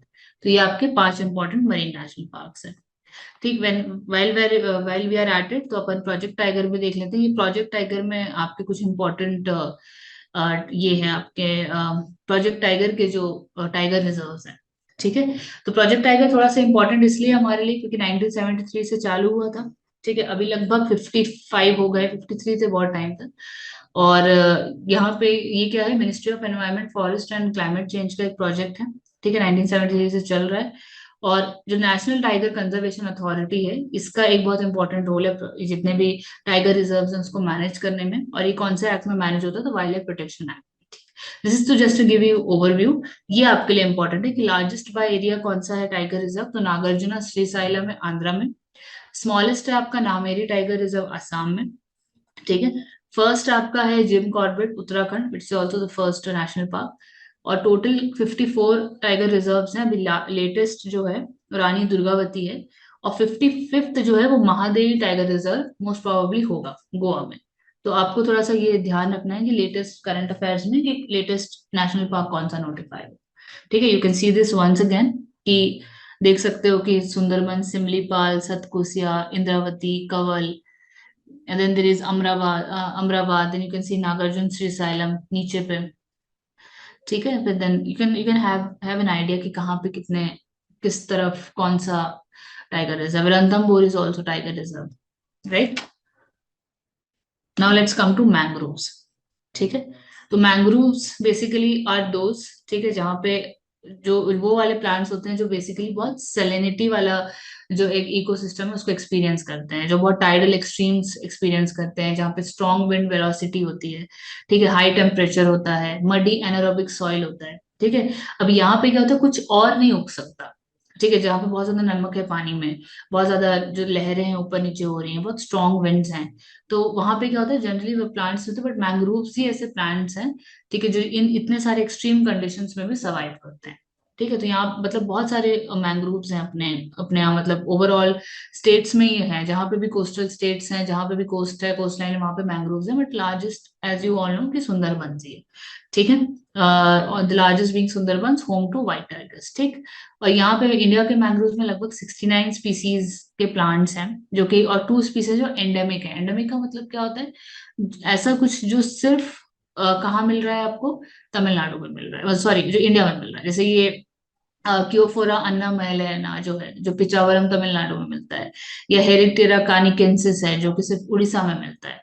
तो आपको ये नाम रखने की जरूरत नहीं है, बट 2 स्पीसीज हैं जो कि एंडेमिक हैं इंडिया में और कहीं नहीं मिलती है वर्ल्ड में, which is in Tamil Nadu, which is found in Tamil Nadu and Orissa, right.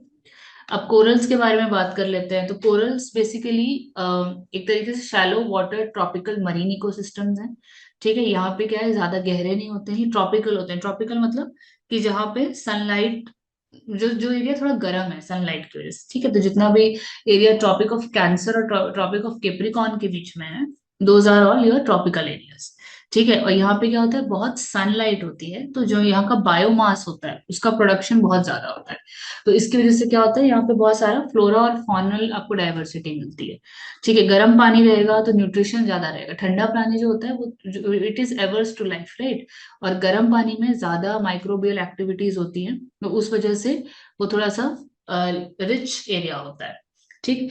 तो यहाँ पे बेसिकली कंजर्वेशन और मैनेजमेंट के लिए कौन से जो रीफ्स हैं वो हो रहे हैं, मतलब जिन पे कंजर्वेशन और मैनेजमेंट का काम हो रहा है। तो एक तो गल्फ ऑफ मन्नार है, ठीक है, gulf of Mannar is in south Tamil Nadu, and Andaman Nicobar islands, Lakshadweep and gulf of Kutch.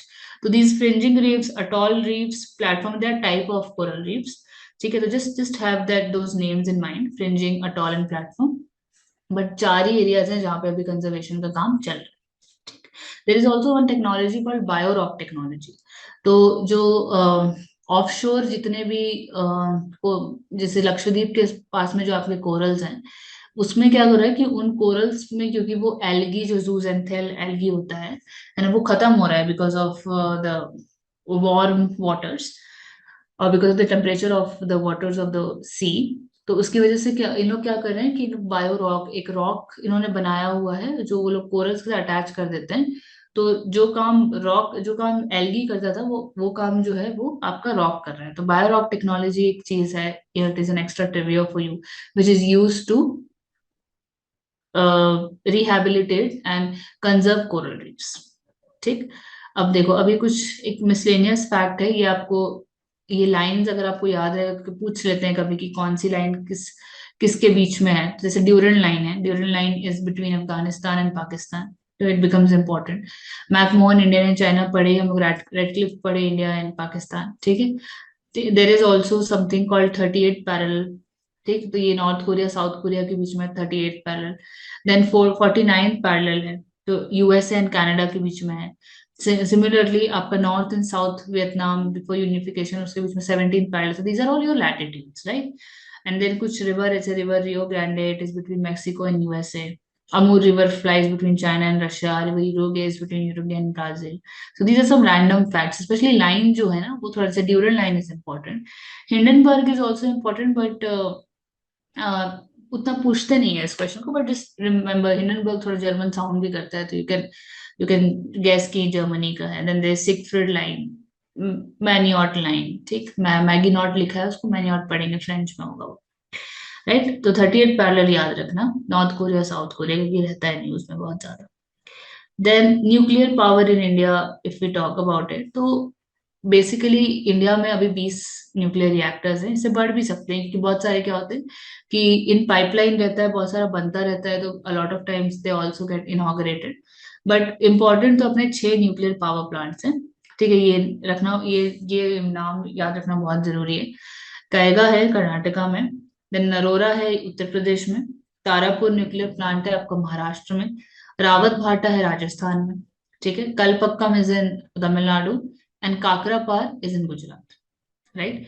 तो कायगा, नरोरा, तारापुर, रावत भाटा, कलपक्कम एंड काकरापार, ठीक है।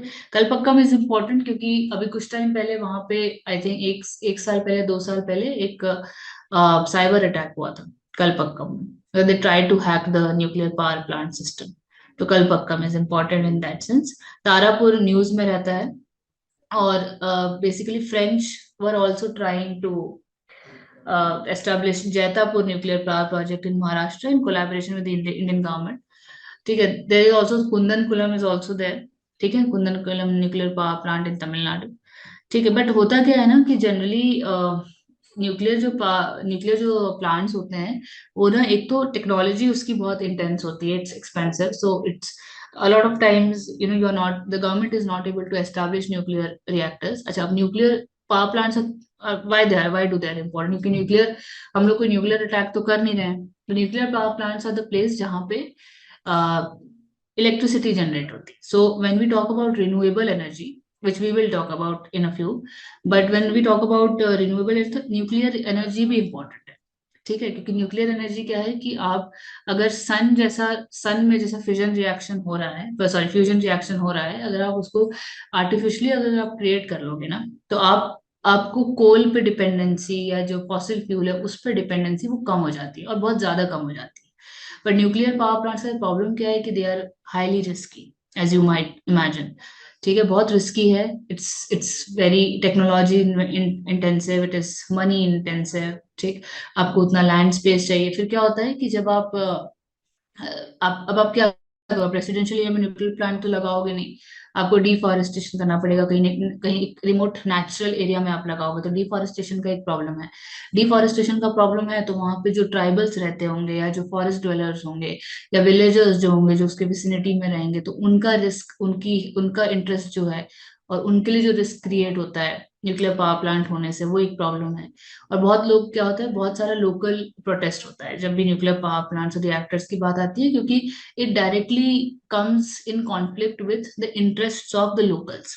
ठीक है, किसी का खेत होगा, किसी कोई फॉरेस्ट ड्वेलर है, तो आप उसका घर कैसे तोड़ोगे, राइट। तो बहुत लोग उस चीज में प्रोटेस्ट करते हैं। At the same time nuclear waste management is also a task. ठीक है, उसका जितना भी एफ्लुएंट जो बहेगा पानी में, या जो एयर एमिशन, मतलब एयर एमिशन होगा, या जो वाटर एमिशन होगा, उसको कैसे डील करना है, क्योंकि it is not like you are just another waste, right, it's a radio active waste. तो अगर सॉइल में मिलता है तो सॉइल पोल्यूट करता है, अगर सॉइल में मिल जाएगा तो जो फॉरेस्ट्री है, आसपास का वेजिटेशन है, वो हैम्पर होता है। एट द सेम टाइम, अगर वो आपके लोकल वाटर बॉडीज में मिल जाएगा तो उसको पॉइजनस कर देगा, तो it will become, it will not be portable anymore, right. तो ये सारे प्रॉब्लम्स न्यूक्लियर पावर प्लांट्स के बहुत, मतलब इशू रहता है। ठीक है, तो इसलिए हमारे पास बहुत कम न्यूक्लियर पावर प्लांट्स हैं, हम बहुत ज्यादा एस्टेब्लिश भी नहीं कर पाते। Now let's come to mineral wealth of India. तो मिनरल वेल्थ में आप देखो कि रफली 90 मिनरल्स हैं, 86 मिनरल्स हैं, जिसमें 4 आर फ्यूल मिनरल्स, मतलब आपके कोल वगैरह, 10 metallic, 46 non metallic, 3 atomic, and 3 minor minerals. Atomic minerals में तो आपका ये आ जाता है यूरेनियम, राइट। तो अब आप डिस्ट्रीब्यूशन देखो, तो आयरन जो कि मेन स्टे है इंडियन इंडस्ट्रीज का। ठीक है, तो India has deposits of high grade iron और। ठीक है, हाई ग्रेड तो नहीं है वैसे, हाई ग्रेड जो है आपका, वो सिर्फ आपको जम्मू एंड कश्मीर में कहीं पे मिलता है, बट मीडियम ग्रेड है। तो ये कहाँ पे मिल रहा है, Jharkhand, Orissa, Chhattisgarh, MP, Goa, Maharashtra and Karnataka. So these states are important. Similarly bauxite जो प्रोड्यूसिंग एरियाज है, वो भी आपके यही हैं, गुजरात और महाराष्ट्र, तमिलनाडु, छत्तीसगढ़, एमपी, क्योंकि बोलते हैं कि जहाँ पे आयरन मिलता है ना, वहाँ पे बॉक्साइट भी मिलता है। ठीक है। Then there is mica. तो माइका में झारखंड है, बिहार है, Andhra Pradesh, Rajasthan. India is the largest producer and exporter of mica in the world. और राजस्थान के जो खेतरी माइंस हैं, I think they are the largest mines of mica. ठीक है। फिर Kolar, everybody knows about KGF. ठीक है, कोलार गोल्ड फील्ड। तो गोल्ड के लिए कर्नाटका में है। ठीक है। It is also one of the deepest mines in the world, तो इसलिए बहुत एक्सपेंसिव भी है यहाँ से गोल्ड निकालना। ठीक। देन कॉपर है, तो कॉपर राजस्थान में हो रहा है, मध्य प्रदेश में हो रहा है, झारखंड, कर्नाटका, आंध्र में हो रहा है। मैंगनीज आपका हो रहा है महाराष्ट्र, एमपी, छत्तीसगढ़, उड़ीसा में। लाइमस्टोन आपको मिलता है। सॉल्ट, सॉल्ट इज इंपॉर्टेंट क्योंकि it is obtain from sea, lakes and rocks. और India is one of the leading producers and exporters of salt. तो सॉल्ट जनरली ये जो कच्छ का जो एरिया है या गल्फ का एरिया जहाँ पे थोड़ा एरिड क्लाइमेट है, जहाँ पे बहुत डिपोजिशन है, वहां पे जनरली सॉल्ट वहां से एक्सट्रैक्ट किया जाता है। ठीक। अब मेटालिक मिनरल्स में आप देखोगे तो ये सारे मेटालिक से कभी कभी क्वेश्चन पूछ देता है ना कि which of these are metallic minerals, which are these are non metallic minerals. ठीक। तो bauxite and chromite, diaspore, these are all important your metallic minerals. ठीक है। तो कई बार जैसे आप कॉपर, गोल्ड और आयरन, लेड तो आप लगा लोगे, माइका लगा लोगे आप। ठीक है, मेटालिक मिनरल्स, बट आप बाकी नहीं लगा पाओगे। तो आपको इंपॉर्टेंट है जानना कि बॉक्साइट भी है, क्रोमाइट भी, that is chromite, CHROMITE। Chromite Orissa में बहुत होता है। ठीक है। आयरन और झारखंड में बहुत है। कर्नाटका गोल्ड, कर्नाटका में गोल्ड बहुत हो रहा है। ठीक है। Bauxite against Jharkhand, mica is Jharkhand. ठीक है। पेट्रोलियम भी आपका महाराष्ट्र से जो जो रिफाइनरी है वहां पे हो रहा है। नेचुरल गैस आंध्र प्रदेश में हो रहा है। सिल्वर भी आपको राजस्थान में मिल रहा है। तो just just Google it before you go, before you sit into the exam. Just Google कि अभी आयरन का क्या है, गोल्ड का क्या है, डायमंड का क्या है। ठीक है, मतलब लीडिंग प्रोड्यूसर स्टेट में। Then if you look into energy sources, तो एवरीबडी नोज अबाउट कोल। ठीक है। ओल्डेस्ट गोल्ड फील्ड आपका रानीगंज में है। लार्जेस्ट गोल्ड फील्ड आपका झरिया में। तो remember these two names, oldest is Raniganj, largest is Jharia. ठीक है। और झरिया आपका झारखंड में है मेनली। ठीक। तो और उड़ीसा, उड़ीसा का Talcher is also important for your energy coal resources. ठीक है। तो ये सारे कोल रिसोर्सेज है। तो 67% of commercial needs of Indian energy is met through coal. ठीक है। It amounts to 60% of the total energy generated. ठीक है। झारखंड के में जो झरिया झरिया है, बोकारो, गिरिडीह है ना, ये आपके इंपॉर्टेंट, डाल्टनगंज, राजमहल, ये सब आपके इंपॉर्टेंट कोल एरियाज हैं। वेस्ट बंगाल में Raniganj is important, is the oldest. ठीक। आंध्रा में of course Singareni coal fields. ठीक है, गोदावरी वैली में।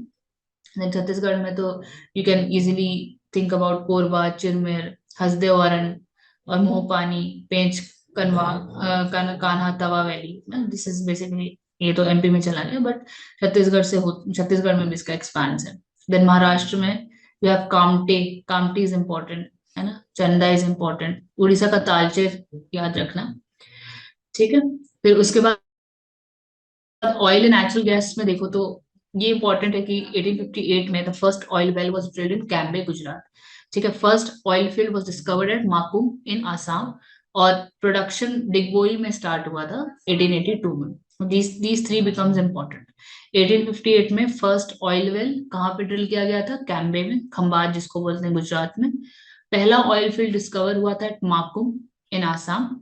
और प्रोडक्शन बट कहाँ स्टार्ट हुआ है? Digboi. Even if you don't remember the dates is fine, but remember Cambay, Makum and Digboi. ठीक है। तो मेजर ऑयल फील्ड्स में आपका आसाम होता है, डिगबोई, जहाँ पे रिफाइनरी भी है। अब ओल्डेस्ट हो गया, अब इतना प्रोडक्शन नहीं होता वहां पे, but still in operation. Naharkatiya is another place. ठीक है। अरुणाचल में you have Manabum, Kharsang, Charali. Remember Assam mainly. ठीक है। गुजरात में इंपॉर्टेंट है लुनेज है, अंकलेश्वर है, कोसंबा। ठीक है, ये भी थोड़े से इंपॉर्टेंट हो जाते हैं। But remember Digboi, Lunej, Ankleshwar. ठीक। त्रिपुरा में यू हैव बारामूला, अम्फी बगार। ठीक। फिर उसके बाद ऑफशोर ऑयल फील्ड्स में आप देखो तो मुंबई हाई है आपका, बसीन है महाराष्ट्र में। आलिया बेट है। ठीक। आलिया बेट गुजरात में। ठीक है। और Mumbai high producer 62% of oil in India, Gujarat 20% and Tamil Nadu 1%। तो रिमेंबर कि 62% ऑफ ऑयल कहाँ से आ रहा है? बॉम्बे रिफाइनरी से। ठीक। अब थोड़ा इंडस्ट्रीज देखते हैं कि इंडस्ट्रीज का क्या सीन है। देखो, when we talk about industries, तो आपकी इंडस्ट्रीज एक है एग्रो बेस्ड। ठीक है, कि जहाँ पे रॉ मटेरियल कहाँ से आ रहा है? एग्रीकल्चर से। सपोज शुगर मिल्स हैं, है ना, ये कॉटन टेक्सटाइल है, ये सारे आपके एग्रीकल्चर बेस्ड इंडस्ट्रीज है, ठीक है। And this products comprise mostly of the consumer goods. तो जैसे कॉटन टेक्सटाइल है तो cotton accounts for 70% of the total fabric produced. कहाँ पे कॉटन हो रहा है, तो जहां पे भी ब्लैक सॉइल होगा वहां पे कॉटन होता है, ठीक है। जैसे बॉम्बे है, अहमदाबाद, गुजरात, ठीक है, सोलापुर, पुणे, नागपुर, मतलब ये महाराष्ट्र गुजरात में हो गया। देन तमिलनाडु में यू हैव कोयम्बटूर, मदुरई, चेन्नई, लुधियाना में पंजाब में, है ना, फिर Bangalore, Kolkata, Kanpur. So these are your cotton areas, ठीक है। वुलन में आप देखो कि first woollen textile mill was set up in Kanpur, ठीक है। कानपुर प्रिंसिपल डिपो था ब्रिटिश इंडियन आर्मी का, तो इस वजह से जो पहला वुलन टेक्सटाइल मिल था it was established eight Kanpur, ठीक है। And woollen textile industry is partly a cottage industry and partly a factory industry. कई लोग घर में भी मतलब एज ए हैंडीक्राफ्ट या घर में भी क्या होता है उसको as a small scale industry चलाते हैं, ठीक है। I hope you remember cottage industry and small scale, mid scale and large scale industries, ठीक है। डिपेंडिंग ऑन देयर इन्वेस्टमेंट्स उसको क्लासिफाई करता है ministry of commerce and industry. Then you see कि जोग्राफिकल स्प्रेड क्या है वुलन टेक्सटाइल का, तो कानपुर है उत्तर प्रदेश। पंजाब में you see Ludhiana and Dhariwal, तो लुधियाना में कॉटन भी हो रहा है, ठीक है, वूल भी हो रहा है। मुंबई में भी कॉटन हो रहा है, वूल हो रहा है। बैंगलोर में भी, Jamnagar is important, and then Srinagar. Then jute, jute first modern jute mill कहाँ में आता है, कलकत्ता में, रिश्रा, ठीक है। तो it becomes important. And jute textile ना बहुत एक्सपोर्ट ओरिएंटेड है, और इसको बहुत मेजर कंपटीशन है बांग्लादेश से, क्योंकि Bangladesh generally highest jute production country है इन द वर्ल्ड, और इसको बहुत क्लोज कंपटीशन देता है वेस्ट बंगाल और असम का जो जूट इंडस्ट्री है इंडिया में, ठीक। So nearly 90% of the manufacturing capacity of jute is located in a narrow belt about 100 kilometer long and 3 kilometer wide along river Hooghly. तो Hooghly river is important when it comes to jute production, ठीक। अब देखो sugar industry, देखो तो Indian sugar industry is again the second largest agro based industry in India. UP और बिहार में मतलब सिर्फ 70% प्रोडक्शन हो जा रहा है, सिर्फ यूपी और बिहार में। And they also employ 30 lakh employees in this industry. So this is a huge industry from economic livelihood perspective also, ठीक है। फिर आप सिल्क इंडस्ट्री में देखोगे तो भारत एकमात्र ऐसा कंट्री है जहां पे पांचों टाइप के आपको वो मिलते हैं सिल्क, ठीक है। Mulberry, tasar, oak tasar, eri and muga silk, ठीक है। तो remember these words, they can ask you कि what do these words signify और what do these words relate to. So mulberry, tasar, oak tasar, eri and muga, these are the types of pipe silk that are found only in India, ठीक है। मतलब in sense India एकमात्र ऐसी country है जहाँ पे पांचों आपको मिलते हैं, पांचों आपको सिल्क के वैरायटीज मिलते हैं, ठीक। Then India is the second largest producer of raw silk, ठीक है, 20% वर्ल्ड प्रोडक्शन का, next to China. So remember India and China first है, इंडिया सेकेंड है। एंड सबसे ज्यादा कर्नाटका में सिल्क प्रोड्यूस होता है, 50% of mulberry silk comes from Karnataka, ठीक। Now moving ahead, iron and steel industry में देख लो कि सबसे सबसे पहले Anshika, I ask if I can share this slides with you, let me check with ma'am and get back to you, okay, ठीक है। तो आयरन एंड स्टील इंडस्ट्री में देखो कि पहला आयरन स्टील यूनिट मॉडर्न, है ना, ये कहाँ बना था, पोर्टो नोवो, तमिलनाडु, ठीक है। पोर्टो नोवो इन तमिलनाडु इन 1830, ठीक है। बट रियल बिगिनिंग कब हुआ, जब जमशेद जी टाटा ने टिस्को बनाया, कहाँ पे, टाटा स्टील्स, कहाँ पे, जमशेदपुर में, साकची में, 1907 में, ठीक है। देन ये सब है कि सेल कब आया, सेल जो steel authority of India limited, it came in 1973, ठीक है। India is now the 8th largest producer of steel. Now ma'am steel आपकी आवाज वहां से आ रही है। चेंजिंग, इट कीप्स चेंजिंग, तो ये भी एक बार आपको चेक कर लेना चाहिए, राइट। ओके। अब देखो इसके बाद, if you look into it, तो पहला जो ऑनशोर स्टील प्लांट था वो विशाखापट्टनम में था, ठीक है। ये इंपॉर्टेंट है कि steel is the leading country in the production of sponge iron, ठीक। तो स्पॉन्ज आयरन जो होता है उसमें हम लोग लीडिंग प्रोड्यूसर है, बट वैसे हम लोग क्या है, एट्थ प्रोड्यूसर है, 8th largest producer of steel in the world, ठीक है। और SAIL has the highest sales, ठीक है, ये इंपॉर्टेंट नहीं है। ये याद रखो कि steel authority of India limited was established in 1973, ठीक। नाउ लेट्स से कि डिफरेंट स्टील प्लांट्स कौन से हैं, तो ये टिस्को झारखंड में है ही, इसको जो है it is in West Bengal, Visvesvaraya जो है it is in Karnataka, Bhilai Chhattisgarh, Bokaro Jharkhand, Rourkela Orissa and Durgapur West Bengal. तो ये भी कभी कभी मैच में दे कैन आस्क, राइट। अब आप ये तो अपने जितने भी नॉन रिन्यूएबल एनर्जी और मेटालिक मिनरल्स ही हो गया। When we come to renewable energy, तो रिन्यूएबल एनर्जी में ये आपके कुछ इंपॉर्टेंट एनर्जी प्रोजेक्ट्स है। तो ये आपके लिए इंपॉर्टेंट है because they can ask you कि गोवर्धन बायो सीएनजी प्लांट कहाँ पे है, तो एमपी में लगा है। ठीक है, वैसे ये देखो पूगा जो जियोथर्मल, तो पूगा जियोथर्मल एनर्जी पता होगा, हाइड्रोथर्मल वेंट से जो आपकी गर्म पानी निकलता है, जो गीजर्स होते हैं, वहां पे क्या होता है geothermal energy, because it is heat from beneath the earth, beneath the surface of the earth. जो मैंटल से या जो कोर से, कोर तक तो कह नहीं जा पाते, पर मैंटल से जो हीट निकलता है, ठीक है, जो आपके सरफेस तक आता है गीजर में, गर्म पानी के जो गीजर्स है, वहां पे क्या होता है जियोथर्मल एनर्जी प्रोजेक्ट है। तो पूगा इज इंपॉर्टेंट। ठीक है, पूगा जम्मू एंड कश्मीर में। ठीक है, उसके बाद यू हैव रिन्यूएबल एनर्जी में what do we have solar, we have wind, ठीक है, वी हैव न्यूक्लियर, ठीक है, वी हैव जियोथर्मल एनर्जी। तो पूगा हो गया आपका geothermal energy Jammu and Kashmir में। Then you have Bhadla solar park in in Rajasthan, Jaisalmer भी विंड पार्क है, ठीक है, ये भी आपका राजस्थान में है। Then you have Brahmanvel wind farm, ठीक है, ये आपका इसमें है महाराष्ट्र में। तो देखो जो भी वेस्टर्न कोस्ट है, वेस्टर्न कोस्ट में आपको बहुत विंड फार्म दिखेगा। उसका रीजन क्या है कि जो हवाएं चलती है ना, वो चलती हैं फ्रॉम वेस्ट टू ईस्ट। यहाँ पे जो आपको विंड्स देखेंगे वेस्ट टू ईस्ट चलती है, तो it comes from your Africa and goes towards Australia, तो इट क्रॉसेस इंडियन सब कॉन्टिनेंट। तो उसकी वजह से क्या होता है, विंड एनर्जी का स्कोप है। तो यहाँ पे आपके लिए इंपॉर्टेंट है कि कौन कौन से आपके इंपॉर्टेंट विंड पार्क्स हैं और कौन से सोलर पार्क्स। तो रीवा का इंपॉर्टेंट है because it is the largest solar project. ठीक है, देन यू हैव सिम्हाद्री इधर आंध्रा में है, कुरनूल में आंध्रा में है। फिर there is also bio CNG. So bio CNG is again something which the government is focusing on. ठीक है, बायो सीएनजी। तो बायो सीएनजी प्लांट्स आप कहाँ देख पा रहे हो, तो एमपी में देख पा रहे हो, and then you can see it in Telangana. ठीक है, कुरनूल भी आप आंध्र प्रदेश तेलंगाना के पास देख पा रहे हो। ठीक है, इंपॉर्टेंट आपके लिए पावागढ़ सोलर पार्क भी है, शक्ति स्थल सोलर प्रोजेक्ट, ये सब कर्नाटका में है। एंड मुप्पंडल विंड फार्म आपको मिलता है तमिलनाडु। ठीक है, तमिलनाडु, गुजरात और कोस्टल एरियाज, जो जो वेस्टर्न कोस्ट का जो एरिया है, it is important for your wind projects. ठीक है, अब देखो सोलर पार्क्स जब हम बात करते हैं, तो सोलर पार्क्स में कुछ इंपॉर्टेंट सोलर पार्क्स हैं। ठीक है, भदला राजस्थान में, जो अपन ने उस अभी पुराने स्लाइड में भी देखा, धोलेरा है गुजरात में, रीवा है एमपी। ठीक है, और कुरनूल आपके आंध्र प्रदेश में, कडप्पा भी आपको आंध्र प्रदेश में मिलेगा। ठीक है, अनंतपुरम तमिलनाडु में, अडानी का कौमुदी है जो तमिलनाडु में है, एंड पावागढ़ इन कर्नाटक। तो यू कैन रिमेम्बर दीज रफली कि यहाँ पे सोलर पार्क्स का काम चल रहा है। ठीक, so this was about your renewable energy. Now there is some trivia slides which I have for you कि कौन से इंडियन प्लेसेस को क्या कहते हैं। ठीक है,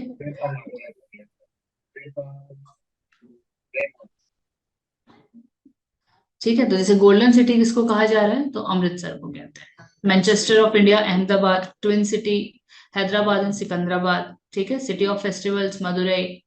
then you also have Deccan queen, तो उसको पुणे को बोलते हैं। दक्षिण गंगा अपन पढ़े गोदावरी, ओल्ड गंगा या बूढ़ी गंगा भी गोदावरी को। ठीक है, egg bowls of Asia is Andhra. Manchester of south important है, कई बार पूछता है, कोयम्बटूर। ठीक है, सोयाबीन जो है वो एमपी में बहुत होता है, तो उसको सोया रीजन कहते हैं। City of nawabs Lucknow. Venice of the east important है, Kochi.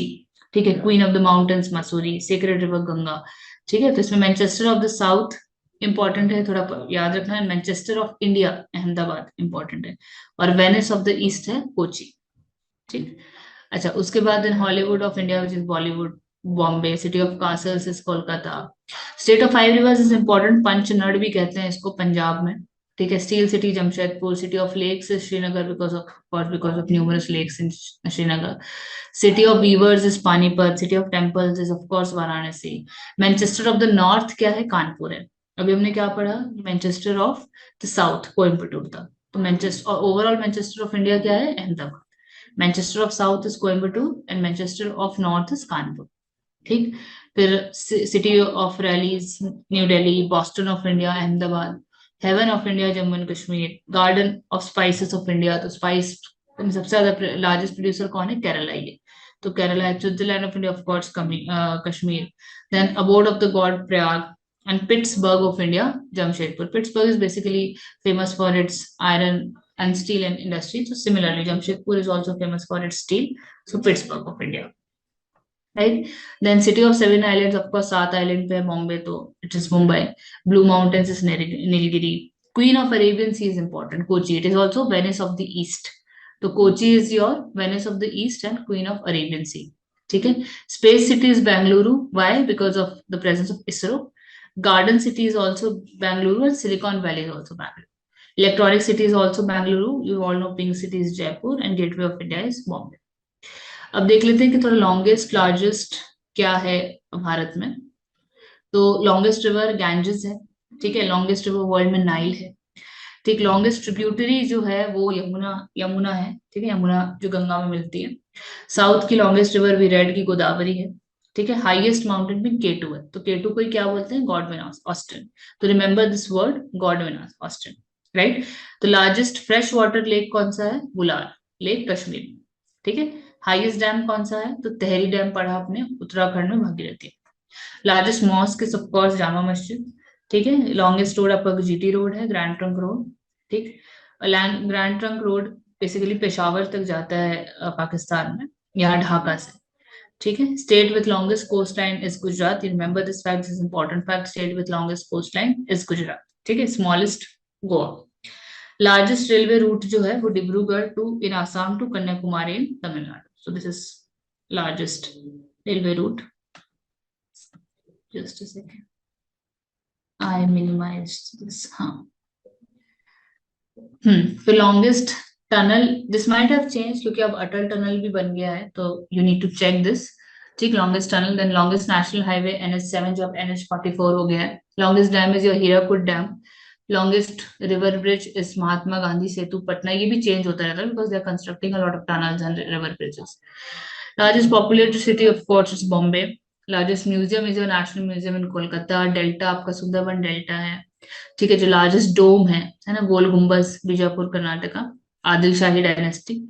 Then largest zoo is in your Alipur Zoological Gardens. Largest man-made lake is Rihand Dam या गोविंद वल्लभ पंत सागर डैम भी बोलते हैं उसको. डेजर्ट तो पता है, थार है. स्मॉलेस्ट स्टेट गोवा है ना, एरिया के हिसाब से और पॉपुलेशन के हिसाब से Sikkim. Highest tower is Pitampura tower in Delhi. Largest desert in Thar, Rajasthan. ठीक है. Highest waterfall is interesting, Cherrapunji भी होता है, कई लोग गरसोप्पा भी बोलते हैं. It keeps changing. And sorry, Cherrapunji is the place with highest rainfall. तो highest waterfall is Jog waterfall भी बोलते हैं, कई बार गरसोप्पा भी बोलते हैं. ठीक. Longest electrical railway line. ठीक है. This is all right. Densest populated state is your West Bengal. Largest cave temple is important, Kailash Temple, Ellora, Maharashtra में. ठीक है. और लार्जेस्ट एनिमल फेयर आपका सोनपुर लग रहा है, बिहार में. हाईएस्ट गेटवे इज इंपॉर्टेंट, बुलंद दरवाजा. ठीक है. Biggest hotel. ठीक है. ओबरॉय शेराटन तो ठीक है, but I don't think it's so important. ठीक. प्लेस ऑफ हेवीएस्ट रेनफॉल मॉइसनराम में मेघालय. चेरापूंजी भी होता है. ठीक है. मॉइसनराम भी है, चेरापूंजी भी है. ठीक है. Largest state area wise is Rajasthan, state wise is UP. This is an important fact. Largest corridor is Rameswaram temple corridor Tamil Nadu में. Largest cantilever span bridge. ठीक है. ये इतना इंपॉर्टेंट नहीं. लार्जेस्ट फॉरेस्टेड स्टेट आपका एमपी में है. And then longest railway platform आपका गोरखपुर में है, राइट. और भी कुछ ऐसे फैक्ट्स हैं कि लार्जेस्ट पोर्ट क्या है, तो बॉम्बे है ना. हाईएस्ट लेक आपका देवताल लेक है गढ़वाल में. लार्जेस्ट स्टेडियम आपका सॉल्ट लेक है. ये चेंज होता रहता है, stadiums and all they keep getting built. तो हाँ, ये सारे फैक्ट्स ऐसे हैं जो आपको देखना चाहिए before sitting for the exam. ठीक है. Deepest river valley Bhagirathi and Alaknanda. Largest highest gallantry award is Param Vir Chakra. Highest civilian award is Bharat रत्न.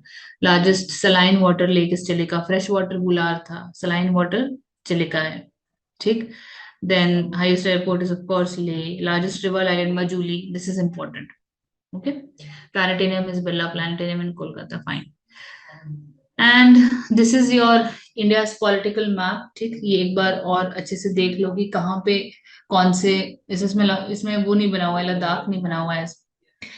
तेलंगाना भी नहीं. I think this map is a little outdated क्योंकि number of states और union territories change हुआ है. तो states तो ठीक है 28 है, union territories 8 है. ठीक है. Yeah, 29 states. Yeah. So basically, this was all about your geography lecture. I hope ki you are able to understand, to get an overview, a gist of this entire lecture that we had. My entire logic was to give you an understanding कि कहाँ पे क्या चीज़ है, कौन-कौन सी चीज़ें हैं जो important है, which are important from your exams perspective. So, the best thing to do with regard to static GK is to read current GK. So the more you are aware of the latest affairs in the world, ठीक, तो वो जहाँ पे होता है ना, जो भी करंट के इवेंट्स जहाँ पे होते हैं या जिससे भी जुड़े होते हैं, it becomes important for your static GK. So let's say कि अगर डोकलाम में स्कर्मिश हुआ है इंडिया और चाइना के बीच में, तो वो क्या होता है फिर, वो जो डोकलाम का जो एरिया है, it becomes important. Now it is a part of static GK. ठीक है, स्टैटिक जीके में तो virtually everything, you know in inside and outside globe सब कुछ आता है. ठीक है, but once you are known of what is going on, वो भी देखो एग्जामिनर्स भी दे डोंट ऑपरेट रैंडमली. ठीक, कुछ भी उठ के आपसे कुछ भी रैंडम किसी आउटडेटेड बुक से आपसे सवाल नहीं पूछेंगे. They also set paper pretty smartly. What they do is that they keep a tab on whatever is going, whatever event is ongoing जो बहुत contemporary news में रहता है, and then they target static accordingly. ठीक है, तो आप क्या करो कि स्टैटिक रिवाइज, आप स्टैटिक पढ़ने के लिए, तैयार करने के लिए, you also need to read about current affairs. तो आप करंट अफेयर्स पढ़ते हो, अगर आपने कुछ पढ़ा कि कहीं पे लेट्स से किसी दो मिलिट्रीज के बीच में अगर कोई स्कर्मिश हो गई, तो जैसे अगर आप, जैसे फॉर इंस्टेंस अभी इसराइल और गाजा का मैटर इतना चल रहा है, राइट, तो जब आप वहां का ज्योग्राफी खोलोगे तो आप देखोगे कि वहां पे बहुत सारा पार्ट है. वहां पे एक गाजा पट्टी है, ठीक है, Gaza strip, there is west bank, ठीक है, वहां पे अल अक्सा मॉस्क है, then there is this holy wall for Jews, ठीक है, और वहां पे जेरूसलम तो है ही. ठीक, फिर उसके बाद आप देखोगे वहां पे सी ऑफ गलीली है, ठीक है, जॉर्डन रिवर है, बहुत सारी चीजें हैं. तो ज्योग्राफी पढ़ने का यही है कि एक तरीका ये, if you want to revise, कि अभी जो करंट में वो चल रहा है वो देखो और मैप खोलो, and then go through the entire issue, कि कहाँ पे क्या हो रहा है, वहां पे कौन कौन से फिजिकल लोकेशंस हैं, कौन से इंपॉर्टेंट हैं, ठीक है, कौन से नहीं है, वो आप थोड़ा देखते रहो. तो इसके लिए आपको बहुत डेडिकेटेड और स्पेसिफिक, आपको अलग से 2 घंटे निकालने की जरूरत नहीं है. Go through these slides, go through this lecture that we have done today, and then just go through map and keep a tab on current affairs, and current affairs से connect करके फिर आप strategy के देखो. ठीक है, so this was all about your class. ठीक है, if you have any doubts, feel free to ask. ठीक है, chat box में पूछ लो, या contact me or contact other faculties in this at the center. And yeah, so this was it, and I hope you got an understanding of entire Indian geography. And yeah, this was all. So thanks for attending, and I will see you in the next class. Thank you. Thank you, ma'am. Thank you, ma'am.